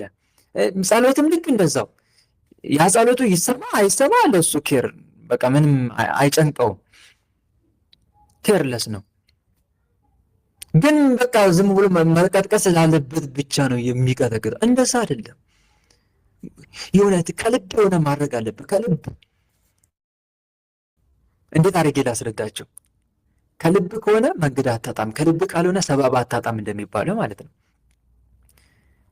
እና እንደዛ ልትሆኑ ይገባል ማለት ነው። እሺ አሁን ለምሳሌ እኔ ዛሬ በሆነ ነገር ተፈተንኩኝ አይደል? አጣላኝ አይደል? ከሰው ጋር በቃ ያጣላኝ ብዬ ነው መቀጥቀጥ ያለብኝ።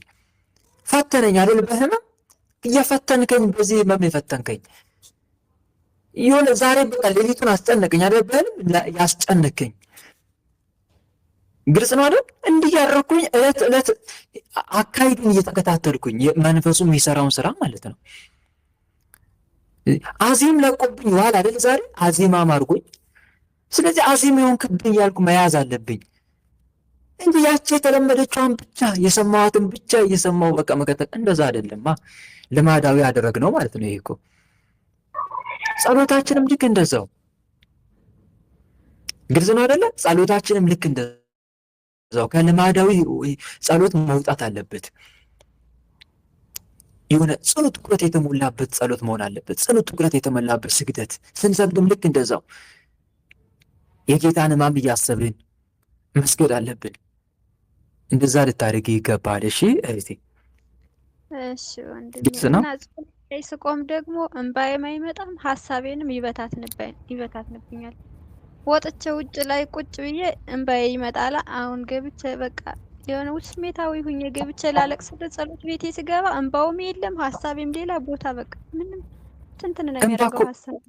ተጨንቀሽ የምታመጪው ነገር እኮ አይደለም እህቴ። እንባ ግልጽ ነው አይደል? እንባ ተጨንቀሽ የምታመጪው ነገር አይደለም። ፍቅሩ ሲገባሽ ነው። አንደኛ ግልጽ ነው። አንደኛ ምን ሲሆን ፍቅሩ ሲገባሽ፣ የመድኃኒዓለምን ፍቅሩን ስትረጅ አላለቅስም ብትይ እንኳን ታለቅሻለሽ።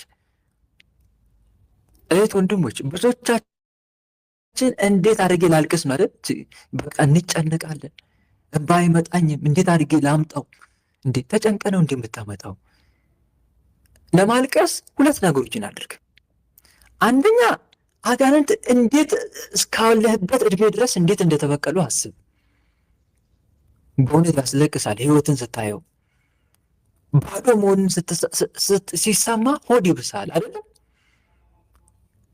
እውነት ውሸት? እህት ወንድሞች፣ ህይወታችን ቆም ብለን ስናስበው እኮ እናለቅሳለን።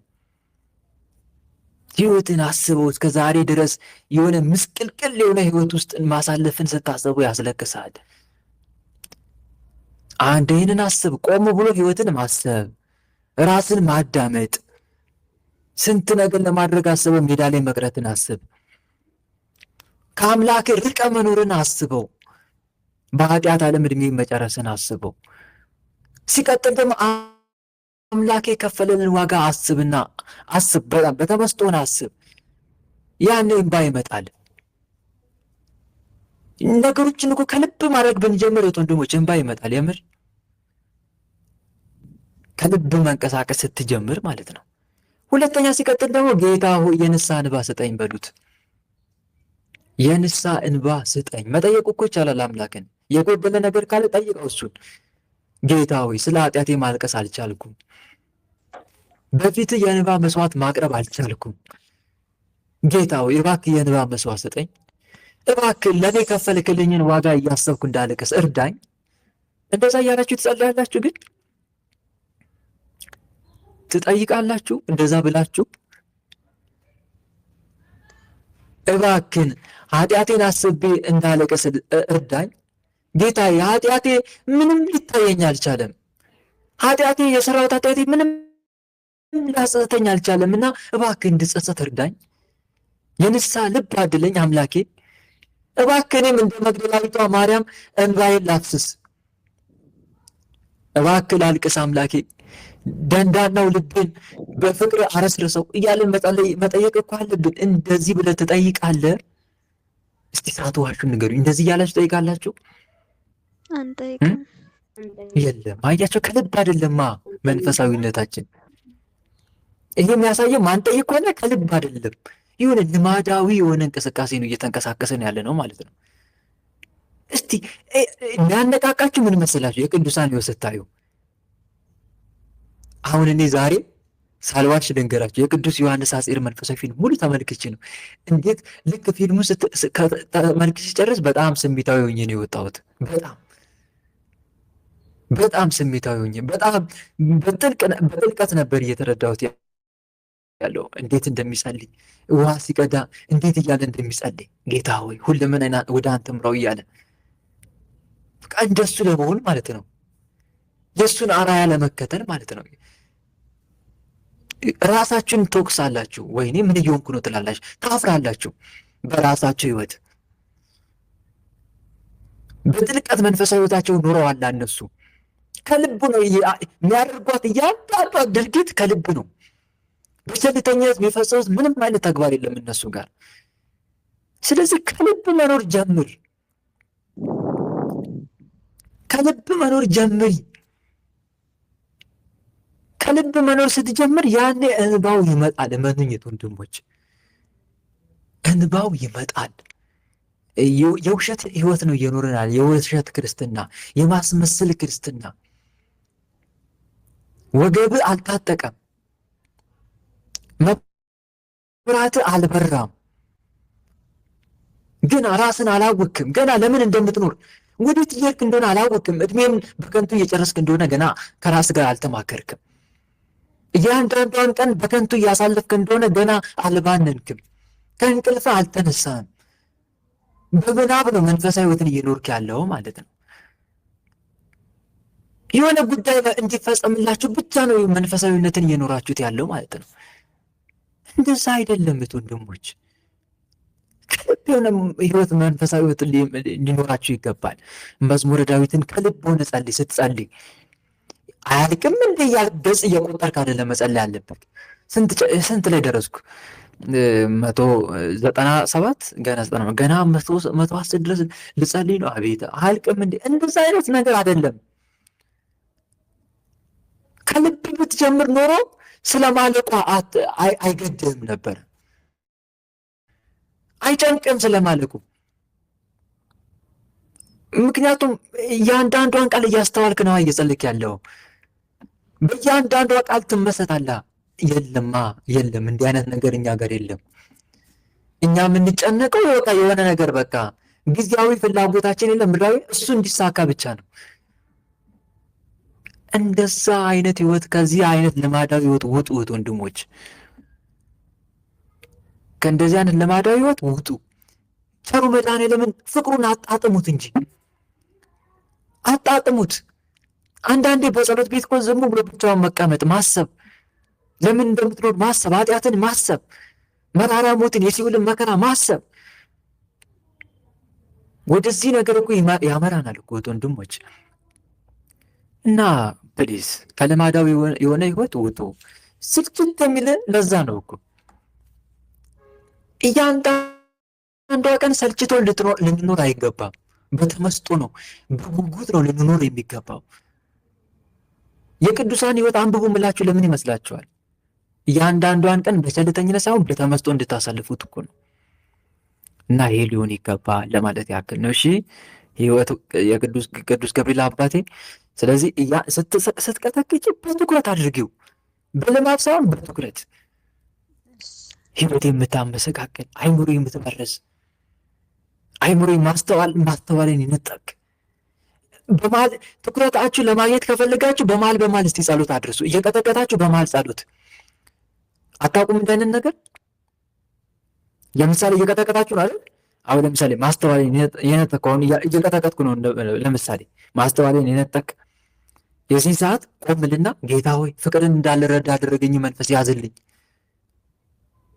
በመሃል እኮ እየተጠቀጥኩ እኮ ነው። ፍቅርን እንዳልረዳ ጌታ ሆይ ስለ ዘላለማዊ ሕይወት ትኩረት እንዳልሰጥ የሚያደርገኝን ጌታዬ መድኃኒዓለም መጽሐፍ ቅዱስ ቃላቶችን እንዳልረዳ የሚያደርገኝን በመሃል እንዲህ እያልኩ እቀጠቅጣለሁ ማለት ነው። ልማዳዊ ሲሆንብኝ ቀይረዋለሁ በዚህ እያደረጉ ማለት ነው።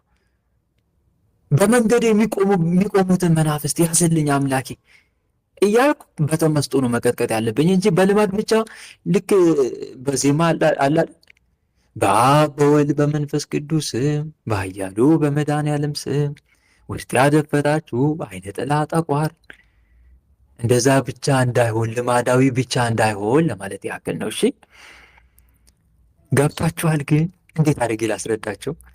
ብትረዱኝ ደስ ይለኛል። እየገባችሁ ነው? ግን እየገባችሁ ነው አይደል? መልካም ጥሩ። ሌላው ደግሞ ስትቀጠቅጡ ጥሩ ነገር አንድ ነገር ልንገራቸው። ስትቀጠቅጡ የጌታን ሕማም አስቡ።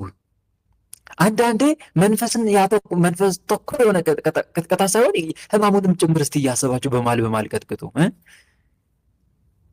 ሕማሙንም ጭምር እያሰባችሁ እስቲ። በተለይ እና አቡነ መልከጼዴቅ በእንደዚህ ነገር ነው የተጋደሉት እነሱ ቅዱሳኑ። ጌታ ሆይ ተኝቻለሁ፣ ኃጢአተኛ ነኝ፣ አንቃኝ ነበር አቡነ መልከጼዴቅ። ተኝቻለሁ፣ አንቃኝ። ጌታ ሆይ ሕማምን ማሰብ አልቻልኩም፣ ሕማምን እንዳስብ አድርገኝ ያሉ ነበረ። ሰውነታቸውም ሲገርፉ የነበረው ይገርፋሉ እኮ እነሱ። ጌታ ሆይ መከራን ማሰብ ተስኖኛል፣ መከራን ማሰብ ተስኖኝ በኃጢአት ዓለም ታውሬአለሁ፣ እባክን አምላኬ አንቃኝ ይላሉ። ጌታ ሆይ ስለ እኔ ስትል ተገርፈሃል፣ በተገረፈው ግርፋት ማረኝ ያሉ ይቀጠቅጣሉ፣ ሰውነታቸውን ይገርፋሉ። እንደውም አንድ ቅዱስ በባህቱ ሆኖ ራሱን ሲገርፍ ጌታ ሆይ ስለ እኔ ስትል ተገርፈሃልና ስለተገረፈው ግርፋት ብለህ ማረኝ ያለ ይቀጠቅጣል፣ ሰውነቱን ይደበድባል፣ በጣም ጮክ እያደረገ ማለት ነው። ያ ደግሞ እኮ የሚገርፈው ራሱን በሰንሰለት።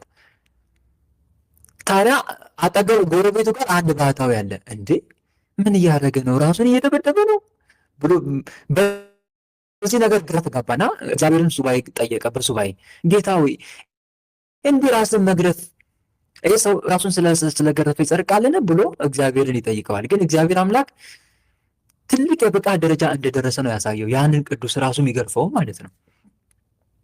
ትልቅ የብቃት ደረጃ እንደደረሰ አሳየው፣ ነገረው። ለምን ካል እንደውም እንደ ሰማዕትነት እንደተቆጠረለት ይሄ ግርፋቱን የለም የሚገርፈው እንደ ሰማዕትነት የሰማዕታት ደም እንደሆነ ከሰማዕታት ጋር አብሮ መከራ እንደተቀበለ እንደተቆጠረለት ነገረው። ምክንያቱም ምንን እያሰበ ራሱን ስለገረፈ ንገሩኝ። ምንን እያሰበ?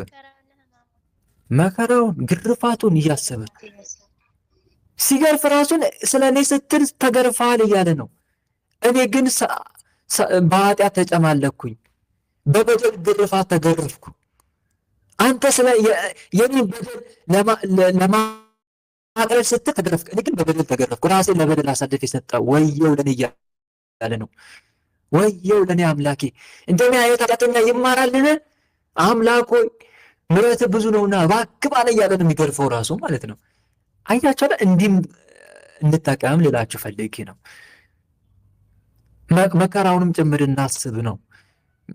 ይህንን የሚያደርጉ እነ ቅድስት ማናት? አንዷ የኢትዮጵያዊቷ ቅድስት ማናት? ስሟ ሊጠፋብኝ ነው እንዴ? በ18 የምትከበረው ማናት? ንገሩኝ እስኪ። በ18 ጸበለ ማርያም እናታችን። አዎ እሷ ሰውነቷ እስኪላጥ ድረስ ሰውነቷን በቆዳ እንደውም ታስር ነበር፣ ሕማሙን ለማሰብ ማለት ነው። አስቡት። በእንደዚህ አይነት መንገድ ይጋደሉ ነበር። በተለይ ጸበለ ማርያም አንድ በጣም የምወደው እንትን ህይወት አላት። ምንድን ነው ካላችሁ በጣም የምትታወቅ ቅድስት ናት ጸበለ ማርያም። ታነባለች። ስታነባ ደግሞ ዕጣን እጇ ላይ አድርጋ ዕጣኑ እስኪጠቆር ድረስ ነው የምታለቅሰው። ከዛ ያንን ዕጣኑን ለቤተ ክርስቲያን ትሰጣለች። ካህኑ ደግሞ ዕጣኑን ተቀብሎ ያጥነው ነበር። ይገርመኛል። ብቻ እግዚአብሔር እንባዋን ተመልክቶ መስዋዕቱን የተወደደ አድርጎ ይቀበልላታል። እሷም ታያለች ሲቀበልላት። ከአሁኑም ይመለከት ነበር መስዋዕትም ዕጣን የሚያትነው ማለት ነው። በጣም በእንባዋ የታወቀች ታላቅ ቅድስት ናት ጸበለ ማርያም እናታችን። ሙታንንም ጭምር ያስነሳች ናት። እየጸለየች የተቀበሩትን ያስማረች፣ በሲኦል ሲሰቃዩ ሰምታ ያስማረች ታላቅ ቅድስት ናት ጸበለ ማርያም እና ራሷን በማሰቃየት በግርፋት ትታወቃለች ቅድስት እናታችን ጸበለ ማርያም። ስለዚህ ሕማሙን እያሰብን ብናደርገው ጭምር መልካም ነው። መናፍስት ተኮር ብቻ ሳይሆን የክርስቶስን ሕማም ጭምር እያሰብን በተለይ ዓርብን አሁን እንደዛ ብናደርግ መልካም ነው። ለምሳሌ አሁን ሰኞ፣ ማክሰኞ፣ ሌሎች ቀናት አለ። ሮብና ዓርብን ደግሞ የጌታን ሕማም በማሰብ ብናደርገው አሪፍ አይደለም? ከሕማሙ ከመከራው ለመሳተፍ ማለት ነው። መልካም ነው እና እንዲህ ብናደርግ መልካም ነው ላቸው ፈልጌ ነው። ከዛ እንደዛ ሕማሙን እያሰብን ጌታ ሆይ ጠላቶቼ ሰልጥነውብኛልና ማረኝ እያልን የዳዊትን መዝሙር እያደረሰን አቤቱ የሚያስጨንቁኝ ምንኛ በዙ የሚለው አለ አይደል? መዝሙር 3 አቤቱ በእኔ ላይ የሚቆሙት ብዙ ናቸው። ብዙ ሰዎች ነፍሴን አምላክሽ አድንሽም አሏት። አንተ ግን አቤቱ መጠጊያዬ ነህ፣ ክብሬን ራሴን ከፍ ከፍ የምታደርገው አንተ ነህ። አቤቱ የሚገፉኝን ግፋቸው፣ አቤቱ የሚያስጨንቁኝን አስጨንቃቸው እያለን መቀጥቀጥ አሪፍ አይደል? እስቲ ንገሩኝ፣ አቤቱ የሚያስጨንቁኝን ምን በላቸው? እነማን ናቸው የሚያስጨንቁን? እነማን ናቸው የሚያስጨንቁን? አጋንንት አይደሉም? አቤቱ የሚያስጨንቁኝን በተለይ መዝሙር 34 አቤቱ የሚበድሉኝን በድላቸው የሚል መዝሙር 7 እነኝህን ጸሎት እያሰብን ጌታ ሆይ በጠላቶቼ ላይ አሰልጥነኝ እያልን ከጸሎት ጋር ጸሎታዊ የሆነ ቅጥቀጣ ብናደርግ መልካም ነው። በጸሎት የታጀበ ከልማድ እንውጣ ነው ዞሮ ዞሮ ዋናው መልእክቴ እና ይህንን እያደረገ ልንቀጠቅጥ ልንሰግድ ይገባል ማለት ነው። እና ፕሊስ ወንድሞች ከልማድ ውጡ። ስግደቱን ልማድ አይሁን። አንዳንዱ እኮ ምንም ስለ ኃጢአቱ ሳይጸጸት ስግደቱን ይጨርሰዋል። የክርስቶስን በመውደቅ በመነሳቱ የክርስቶስን መውደቅና መነሳት ሳያስብ ሞቱን ሳያስብ ስግደቱን ይጨርሰዋል። ለምን? ትንሽ እንኳን የክርስቶስን ሕማም ሳታስብ ነው ስግደቱን የምትጨርሰው? ለምን? ጌታ ሆይ ኃጢአተኛ ነኝ ማረኝ እያልክ እስቲ ስገድ። ዝም ብለህ ብቻ መውደቅ መነሳቱ ላይ አታተኩር። መውደቅ መነሳቱ ላይ ብቻ አይደለም፣ ላበላም ሆነ ላይ ብቻ አታተኩር። ማረኝ፣ እኔ አምላክ፣ እኔ ኃጢአተኛው ማረኝ፣ በፊት ልቆም ማይገባኝ ማረኝ እያልክ እስቲ ስገድ። እንዲህ ያለን እስቲ መስገድ። አንዳንዴ ከልማድ እንውጣ።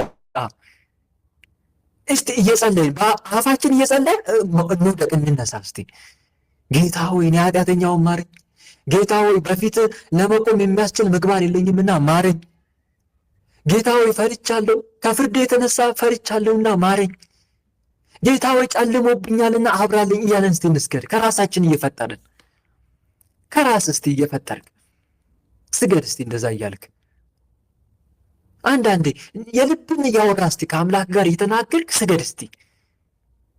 እንዲህ አይነት ስግደት ነው ፓወር የሚኖረው። እስቲ እና ከልብ ይሁን ዋናው መልእክቴ። ልጄ ሆይ ምንን ስጠኝ አለ ጌታ። ምንን ስጠኝ? ልብህን።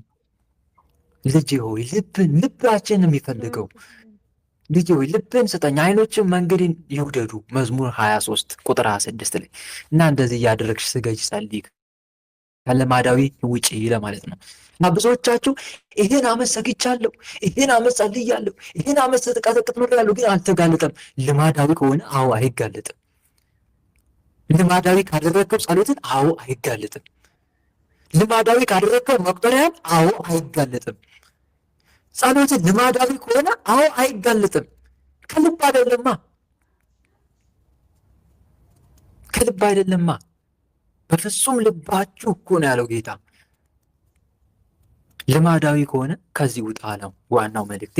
ይህን ይመስላል። እዚህ ላይ ጊዜን ጨረስኩ መሰለኝ እህቴ። ለማንኛውም በርቺ፣ እግዚአብሔር በቀረው ያበርታሽ። እሺ፣ ያሰማልን፣ የአገልግሎት ዘመን ይባርክልን፣ በመንግስቱ ያስብን። አሜን አሜን። እህቴ ተራ ቁጥር 8 አለ። ማን ነው? ገና እየፈለግኩ ነው። አቤት ለእኔ ስተኛለች ወንድሜ። እሺ ቀጥይ።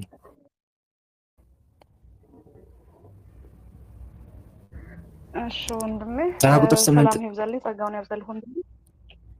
ዓመተ ሚካኤል ትዕግስት ናት። ከይቅርታ ጋር እሷ ናት። አዎ ግን እሺ ቀጥይ። እሺ እሺ ወንድሜ ሰላም ይብዛልህ፣ ጸጋውን ያብዛልህ ወንድሜ። አመሰግናለሁ እድሉ ስለሰጣችሁኝ ወንድሜ። እኔ ማለት በጣም ብዙ ነው፣ ግን ዝም ብዬ ወሳኙን ነገር ልጠይቅህ። እኔ ከልጅነቴ ጀምሮ በጠንቋይ ቤት ነው ያደግኩት፣ በቃልቻ ቤት ማለት ነው።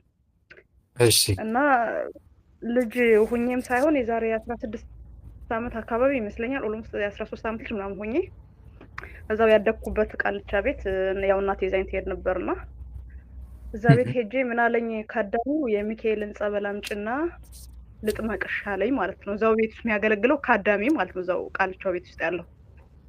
ከዛ ሽብዬ ያንን የሚካኤልን ጸበል ይዤ ሄድኩኝና በዛ የሚካኤል ጸበል ሌሊት 6 ሰዓት አናቱ ላይ ሌሊት 6 ሰዓት ሲሆን እዛው ግቢ ውስጥ ሆኜ ያው ራቆቴን ምንም ነገር ሳለብስ ያው ጸበል ተጠመቀው ሆኜ ተጠመቅኩ ማለት ነው። ከዛ በኋላ በቃ ምን ልበል በጣም ብዙ ነገሮች ተፈጠሩብኝ። በቃ ምንም ልልህ አልችልም። ወደ ስደት ወጣሁኝ። ከስደት ዓለም ሆኜ ብዙ ነገር አደረኩ ለእናቴ። ያ ሁሉ ነገር ፈረሰ፣ በቃ ሜዳ ቀረው ማለት ነው። ከዛ ተመለስኩኝ። ስመለስ ከስደት የራሱን ሰው ዳረኝ ማለት ነው። ሰውየው አርቲስት ነው፣ ልጁ ዘፋኝ ነው። ከኔ ጋር በጣም የሰማይና የምድር ያህል ልዩነት ያለን። ያው ዘፈን እወዳለሁ፣ በአለማዊ ህይወት ምኖር ነኝ። እኔ አዲስ አበባ ተወልጄ ያደግኩት እና እዛ ቤት የሚመጣውን ሰው በጠቅላላ በቃ በጣም ነው የሚገርምህ ማለት ነው። እኔ እነሱን አይቼ የተሸወድኩት ወንድሜ፣ በቃ እነሱን አይቼ ተሸወድኩኝ። በቃ በመንፈሳዊ ህይወትም እንዳልነቃ ሆንኩኝ ማለት ነው። ምክንያቱም በጣም አንጋፋ አርቲስቶች፣ በጣም ታዋቂ ተዋናዮች ናቸው የሚመጡትና እንዴት እነሱ እየመጡ እንዴት መጥፎ ነገር በቃ አይመስለኝም በአጠቃላይ ማለት ነው። ከዛ በኋላ ያንን አርቲስት አገባሁኝ ወንድሜ። በምድር ላይ ሲኦልን አየሁት ማለት ትችላለህ። ሲኦልን በምድር አየሁት በልጅነት እድሜ። ሲኦል ማለት ምን ማለት እንደሆነ እዛ ሰውዬ ጋር ሆኜ ሲኦልን በምድር አየሁት ማለት ነው። መጨረሻ ላይ ከዛ ሁሉ ነገር በቃ መድኃኒዓለም እባክህን እያልኩ እያለቀስኩ እንዲሁ በቃ በድብቅም እኔም ራሴ ጠንቋይ ቤት እየሄድኩ ጠይቃለሁ። በመሀል በቃ ይወስደኛል፣ እዛ እያሮጠ ይወስደኛል። አስራት ወስጄ ማስገባው ለጠንቋይ ቤት ነው ማለት ነው። መጨረሻ ላይ ከዛ ህይወት ውስጥ ወጣሁኝ። ተድራባለም ህይወት ውስጥ ወጣሁኝ። አሁን እዚህ ሀገር ወደዚህ አሁን ስደት ላይ ያለሁት እና ወደ ስደት ከመጣሁ አሁን አመት ከምናምን ሆነኝ። እዚህ ግሩፕ ከገባሁ ብዙ ጉድ አወቅኩኝ ወንድሜ ማለት ነው። በጣም ብዙ ጉድ፣ የሁሉ ህይወቴ በዚህ የተመሰቃቀለው ማለት ነው። ከዛ ምን አደረገች እናቴ፣ ከዛ ከጠንቋይ ቤት ልክ እንትን እንደተመለስኩ ማለት ነው ሽቶ አንስቼ ተቀባሁ። የእናቴን ሽቶ ተደብቆ የሚቀመጥ ሽቶ ነው። አንስቼ ተቀባሁት ሽቶውን። ያን ሽቶ አንስቼ ስቀባው አይኔ ታወረ ወንድሜ፣ ሁለቱም አይኔ ታወረ ማለት ነው። ድፍና አለ ማለት ነው። ከዛ ድፍን ሲል በጣም አጠገብ የነበሩ ሰዎች በጣም ደነገጡ። ምንድነው ምናምን ብለው ወደ ቤት አንስተውኝ ሲያመጡኝ እናቴ ጠዋት 3 ሰዓት ነው እንግዲህ እናቴ ቁጭ ብላ ቡና ትካድማለች ማለት ነው። ምንም አልመሰላትም። አይኔ እንደዛ ተደፍኖ ታውሮ ምንም አልመሰላትም። አልደነገጠችም፣ ምንም አልመሰላትም። ከዛ በኋላ ለምን እንደዚህ ያደረግሽ ሽቶን ያስቀመጥኩት ሽቶ ለምን እንደዚህ ያደረግሽ አለች ማለት ነው። ያው እኔ ሽቶ በጣም ስለምወድ ነው ያው ታውቂያለሽ አልኳት። ከዛ ወዲያውኑ ውሃው ምናምን ባፏ ያዘች፣ ሽቶ ምናምን እዛ እንትን ያለችው ጉዘጎዘቹ ላይ ረጫጨችና ያንን አፏ ውስጥ ያዘችውን ውሃ ወንድሜ አይኔ ላይ ረጨችው ማለት ነው። አይኔ ላይ ብላ ተፋችሁ፣ በቃ ረጨችብኝ ማለት ነው። ልክ ስትረጨው ምን ሆነ አይኔ ወንድሜ የሆነ ከ20 ደቂቃ በኋላ ራሴን አዞረኝ፣ አይኔ ተከፈተ ማለት ነው።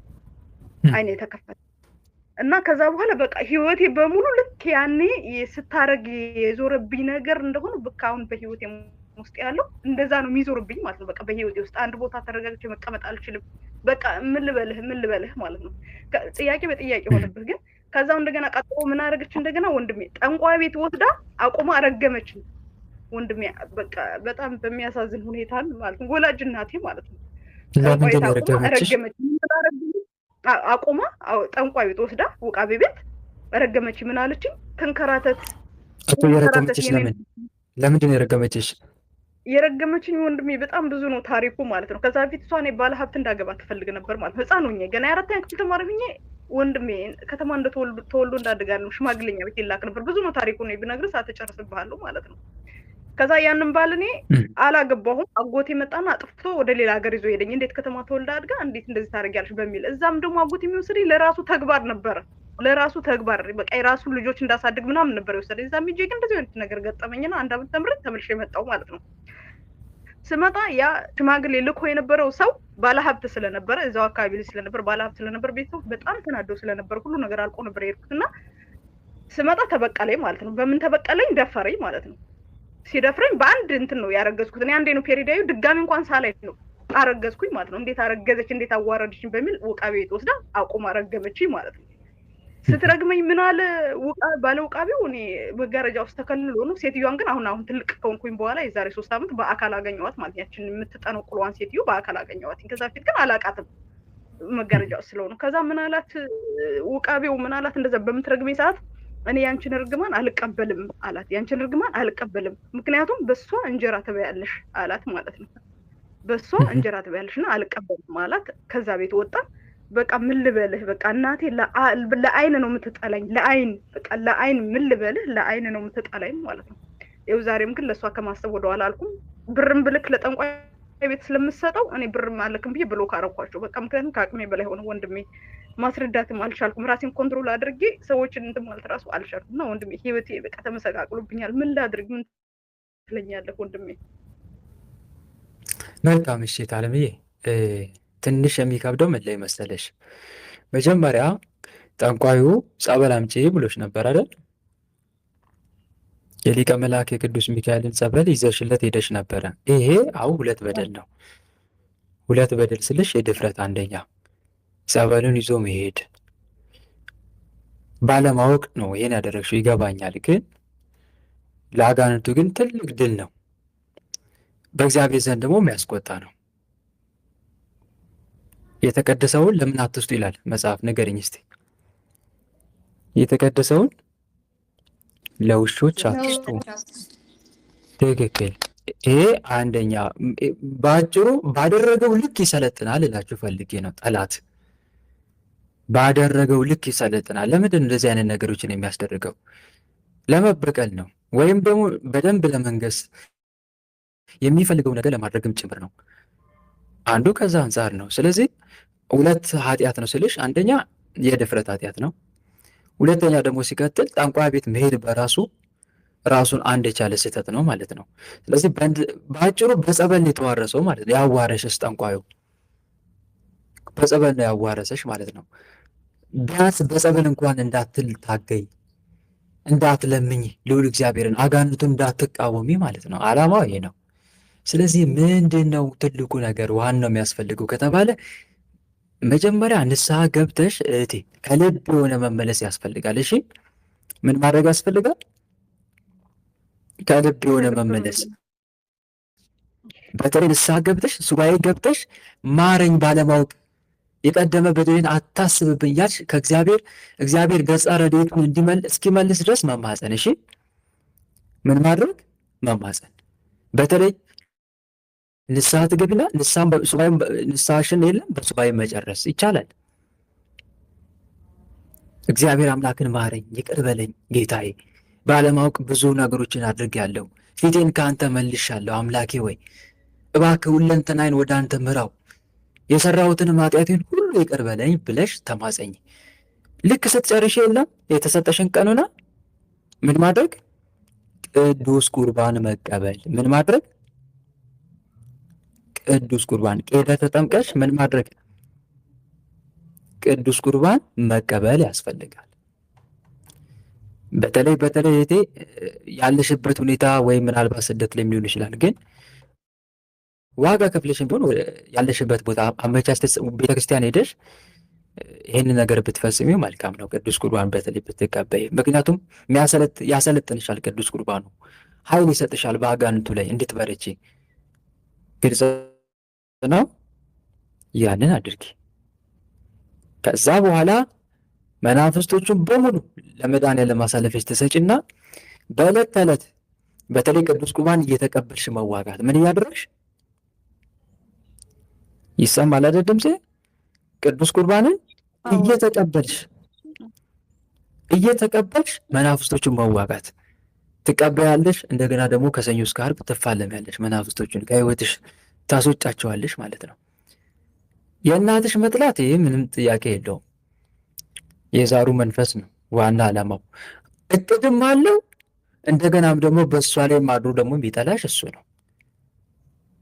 ግን አንቺ ለእናትሽ ምንድነው ማድረግ የምትችው? ለእሷ መጸለይ፣ አብዝቶ መጸለይ። ግን ይቅርታ አድርጉልኝና በጣም ብዙ ማብራራት ፈልግ ነበረ፣ ግን ሰዓቱ ስለማይበቃን 12 ሰዓት ስለሆነ ነው መፍትሄውን ብቻ እየነገርኩሽ አለሁት። ግልጽ ነው። 5 ደቂቃ ስሞላ ነበር የገባሽው እና ከዛ አንጻር ነው። ግን መፍትሄው ላይ ብቻ እያተኮርኩልሽ አለሁ ከዛ አንጻር ነው። እና ምንድን ነው የምታደርጊው? ንስሐ ትገቢያለሽ። ከጨረስሽ በኋላ ቄደር ተጠምቀሽ ስጋው ደሙን ከተቀበልሽ በኋላ አንድ ብቻ ላይ ተቀብለሽ የምታቆሚው እንደው ብትቺ ለመጀመሪያ ጊዜ ከሆነ ማከታተል። ግልጽ ነው አይደል? ማከታተል፣ ቶሎ መቀበል። አንቺ ከምትሰግጂው ከምትጸልዩ በላይ ትልቁን ስራ የሚሰራው ምን መሰለሽ? ቅዱስ ቁርባኑ ነው። ምንድን ነው የሚሰራው? ቅዱስ ቁርባን። እሱ በጣም ትልቅ ስራ ይሰራል። እየተቀበልሽ መናፍስቶችን ትዋጊያለሽ። ለምሳሌ አሁን የሰዓት ቅዳሴ ከሆነ ሰዓት እስከሚሄድ ድረስ ምን ታደርጊያለሽ? በስግደት በመቁጠሪያ ትፋለሚያለሽ። ከዛ በኋላ ሄደሽ ስጋው ደሙን ትቀበያለሽ ማለት ነው። ስጋው ደሙ ከተቀበለ በኋላ ግን መጸለይ መስገድ መቀጥቀጥ መስገድ የለም። መጸለይ ይቻላል፣ መስገድ ግን መቀጥቀጥ የለም። በማግስቱ ነው የምትጀምሪው ማለት ነው። እንዲህ ያድረሽ መናፍስቶችን ትፋለሚያለሽ ማለት ነው። ሌላው ደግሞ ዝክር ዛክሪ። ለአንድ ቅዱስ ራስን አሳልፈሽ ስጪ። ግልጽ ነው አይደለ? የዛን ቅዱስ በዛ ቅዱስ ስም ምን ማድረግ? የበረከት ስራ መስራት። እንዲበቀልሽ ያ ቅዱስ መልአክ ወይም ያ ቅዱስ ሰው አሳልፈሽ መናፍስቶችን ለሱ መስጠት። ጻድቅ ከሆነ ገድሉን በየቀኑ ማንበብ፣ መጸለይ። ገድሉንና መልኩን እያደረሽ በሱ ስም ለአንተ ጠላቶችን በሙሉ አሳልፌ ሰጥቻለሁ እያልሽ በስሙ መልካም ስራ እየሰራሽ መዋጋት አለብሽ ማለት ነው። ይሄን አድርጊ እህቴ። ግልጽ ነው። ግን በዋናነት ጸሎት ምን አይነት ጸሎት ሊያዝ ካልሽኝ መዝሙረ ዳዊት ያዥ። እሺ፣ መዝሙረ ዳዊትን አድርሽ ሁሌ በየቀኑ የየዕለቱን ብትሽ ጎበዝ ከሆንሽ የየዕለቱን ማድረስ ቋሚ አድርጊው እና ደግሞ በጸሎቷ ሁሌ ተጠመቂ ሳታቋርጭ በየቀኑ። በጸሎቷ ስንጠመቅ አንደኛ መናፍስቶቹ በሰውነታችን ላይ እንዳይሰለጥኑ ያደርጋል። እንደ ልብ በተለያየ ነገር በህመም የለም እንዳይፈታተኑን ያደርጋሉ። ሁለተኛ ሲቀጥል ደግሞ ያራግፋቸዋል መናፍስቶቹን። ጌታ ሆይ ጠላቶችን ባለማወቅ እስከ ዛሬ ድረስ ተሰበስባቸው የነበሩ መናፍስቶችን በሙሉ የለም ይህን ጸበል በምጠመቅበት ጊዜ አውጣልኝ፣ ከኔ ያስወግድልኝ፣ አራክፍልኝ እያልሽ ተጠመቂ። ግልጽ ነው። ይህን አድርጌ እህቴ። እሺ ወንድሜ አመሰግናለሁ። ጸጋውን ያብዛልህ ወንድሜ። አመሰግናለሁ። ይቅርታ ወንድሜ፣ አሁን ጥያቄ ድግምልኝ፣ አልሰማሁትም። ጥያቄውን ነው ወይስ ምላሹን? እኔ ጥያቄ አልጠየቁም፣ ምላሽ እንጂ። ምንድን ነው ተጠመቁ ያልከው? ጸበል፣ የጸሎት ውሃ፣ የጸሎት ውሃ። ግልጽ ነው አይደል? ምን አልኩኝ? የጸሎት ውሃ። እሱ መዝሙረ ዳዊትን በጸለይንበት እና ደግሞ የቅዱሳኑን ድርሳናቸውና ገድላቸውን በጸለይንበት፣ ድርሳናቸውን፣ ገድላቸው፣ መልካቸውን በጸለይንበት የጸሎት ውሃ የለም። ቅዱሱን እየተማጸን ምን ማድረግ? መጠመቅ። አቡነ ገብረ መንፈስ ቅዱስ ቢሆኑ የአቡነ ገብረ መንፈስ ቅዱስ አምላክ መድኃኔዓለም ሆይ ማረኝ፣ ከእርኩሳ መናፍስትን ንጹሕ አድርገኝ፣ እርኩሳ መናፍስትን ከሕይወቴ አራክፍልኝ እያልሽ መጠመቅ። ግልጽ ነው አይደል? ይህን እያደረግን መጠመቅ። እንደ ቀላል እንዳትወስዱት ወንድሞች። በእውነት ትልቅ ስራ ይሰራል። ጸበል ውሃ ላመነበት ሰው በፍጹም ልቡ ታምኖ ለሚያድረው በእውነት ትልቅ ስራ ይሰራለታል። እንዲህ ከልባችን የምናደርገው አንደኛ እሱ ይታያል፣ ሁለተኛ ደግሞ እናዘወትረዋለን። አንደኛ ከልብ ማድረግ፣ ሁለተኛ ደግሞ ማዘውተር ሁሌ ማለት ነው። ይህን ብናደርግ መልካም ነው። ግልጽ ነው አይደል? ያ ነው። ግን ቅዱስ ቁርባን የምትቀበሉ ከሆነ ጸበል አትጠመቁም። እሺ፣ ቅዱስ ቁርባን የምትቀበሉ ከሆነ ጸበል አትጠመቁም። ከመቀበልም በፊት አይቻልም መጠመቅ፣ ከተቀበሉም በኋላ አይቻልም። ምክንያቱም ቅዱስ ቁርባን ከጸበሉም በላይ ነው። አይደለም እንዴ? መልሱልኝ። ቅዱስ ቁርባን ከጸበሉም በላይ ነው። ከቀናት በኋላ ተቀብለን ከቀናት በኋላ መጠመቅ አንችልም? ይቅርታ፣ ይቻላል። በማግስቱ መጠመቅ ይቻላል። በማግስቱ መጠመቅ ይቻላል። ዛሬ ተቀበልኩኝ አይደል? ዛሬ ተቀብዬ ዛሬውኑ አልጠመቅም። ከመቀበልም በፊት አልጠመቅም፣ ከተቀበልኩም በኋላም አልጠመቅም። በማግስቱ ግን መጠመቅ እችላለሁ። እሺ ቅዱስ ቁርባን ለምናከታትልስ እሱ ባትጠመቅም ችግር የለውም እሱ። ምክንያቱም ከጸበሉ በላይ ነው ስጋው ደሙን የሚሰራልህ። ስጋው ደሙ መቀበል በራሱ ትልቅ ስራ ነው፣ ካስቻለክ ማለት ነው በየቀኑ።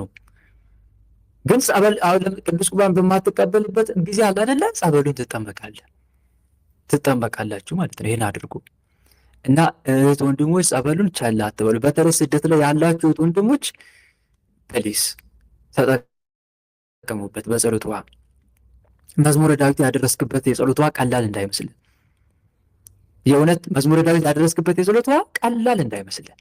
የዳዊት አምላክ መድኃኒዓለም እስትንፋሴን ከእስትንፋስ ጋር አድርገህ ይሄን የጸሎት ውሃ ባርከው በሉት። እሺ ግልጽ ነው አይደል? መዝሙረ ዳዊትን ስትጸልዩ የቅዱስ ዳዊት አምላክ መድኃኒዓለም ስለ ባሪያ ስለ ቅዱስ ዳዊት ብለህ እስትንፋሴን ከእስትንፋስ ጋር አድርገውና አንድ አድርግና ይሄንን የጸሎት ውሃ እፍ በምልበት ሰዓት አንተም እፍ በልበት። አምላኬ ባርከው፣ የኃጢአት መደምሰሻ የመንግስተ ሰማይ መውረሻ አጋንንትን ድል መንሻ አድርገው ብላችሁ እፍ በሉበት። እፍ ስትሉ ዝም ብሎ ብቻ አፍፍ አይደለም፣ እየጠየቃችሁ እያወራችሁ ከአምላካችሁ ጋር። የአቡነ ገብረ መንፈስ ቅዱስ ገድል ነው የጸላችሁት። የአቡነ ገብረ መንፈስ ቅዱስ አምላክ መድኃኒዓለም ስለ አቡነ ገብረ መንፈስ ቅዱስ ብላ እስትንፋሴን ከእስትንፋስ ጋር አንድ አድርገን እባክን አምላኬ ይህን የጸሎት ውሃ እፍ በልበት፣ ባርከው፣ ቅዱስ መንፈስን አሳድርበት፣ የኃጢአት መደምሰሻ የመንግስተ ሰማይ መውረሻ አጋንንትን ድል መንሻ አድርግልኝ፣ መናፍስት ከህይወቴ ተነቅለው የሚወጡበት የሚራገፉበት አድርግልኝ። አይሆንም እንደዚህ ብላችሁ ብትጠይቁ ንገሩኝ እስቲ። አይደረግም ብላችሁ ነው ትጠራጠራላችሁ? ኧረ በደንብ ነው የሚደረገው። ኧረ ይደረጋል፣ በእውነት ይደረጋል። ምክንያቱም ጌታ ለሚያምን ሁሉ ይቻላል ብሏላ። ማርቆስ ወንጌል ምዕራፍ 9 ቁጥር 23 ላይ አምናችሁ በጸሎት የምትለምኑትን ትቀበላላችሁ ብሏላ። የጸለያችሁትን የለመናችሁትን ሁሉ እንዳገኛችሁት እመኑ ይደረግላችኋል ብሏላ። ይደረጋል። አለቀ እኮ በቃ ይደረጋል። ምን ትፈልጋለህ? ትጠራጠራለህ በአምላክ ቃል? ይሄን እንዲህ የተነገረ ከተጠራጠርክ እውነት አንተ በአምላክ ላይ እምነት የለም ማለት ነው። ይደረጋል አለ እኮ በቃ ምን ትፈልጋለህ? አያችሁ አይደል? በዚህ ቃል ታመኑና አድርጉት እንደሚደረግ አምናችሁ ማለት ነው። እና በጸሎት ውሃ ተጠቀሙ፣ በእውነት ተጠቀሙ። ምንም ሰበብ አታብዙ። ሰበብ ሳታበዙ ስራዬ ብላችሁ አድርጉ። እኔ ሁሌ የማደርገውን ነው ለእናንተ የምነግረው። እናንተም አድርጉ፣ ተጠቀሙበት ለማለት ያክል ነው። ይህን ይመስላል። ሰዓታችሁን ወሰድኩባችሁ፣ የጸሎት ሰዓታችሁን። በጣም ይቅርታ። በዚህ መልኩ ያስተማረን የመከረን የገሰጸን አምላካችን እግዚአብሔር ስሙ ለዘላለም የተመሰገነ ይሁን። እኛ በሰማነው ቃል በተማርነው ትምህርት 30 60 መቶ የምናፈራ አድርገን አሜን። ሚሚ እግዚአብሔር ይመስገነቴ አላብራራውልሽም። በጣም ብዙ ማብራራት ፈልግ ነበር ካነሳሽው ሀሳብ ከነገርሽኝ አንጻር፣ ግን ምንም ማድረግ አልችልም፣ ሰዓት ስላነሰኝ ነው። ይህን ይመስላል። ግን ዞሮ ዞሮ መፍትሄዎቹ ላይ በደንብ አተኩረሽ ስራ ስሪ። እሺ፣ መፍትሄዎቹ ላይ አተኩረሽ ስራ ስሪ። ይህን ይመስላል። በዚህ መልኩ ያስተማረን የመከረን አምላካችን ልዑል እግዚአብሔር ስሙ ለዘላለም የተመሰገነ ይሁን። እኛም በሰማነው ቃል በተማርነው ትምህርት 30 60 መቶ የምናፈራ አድርገን አሜን።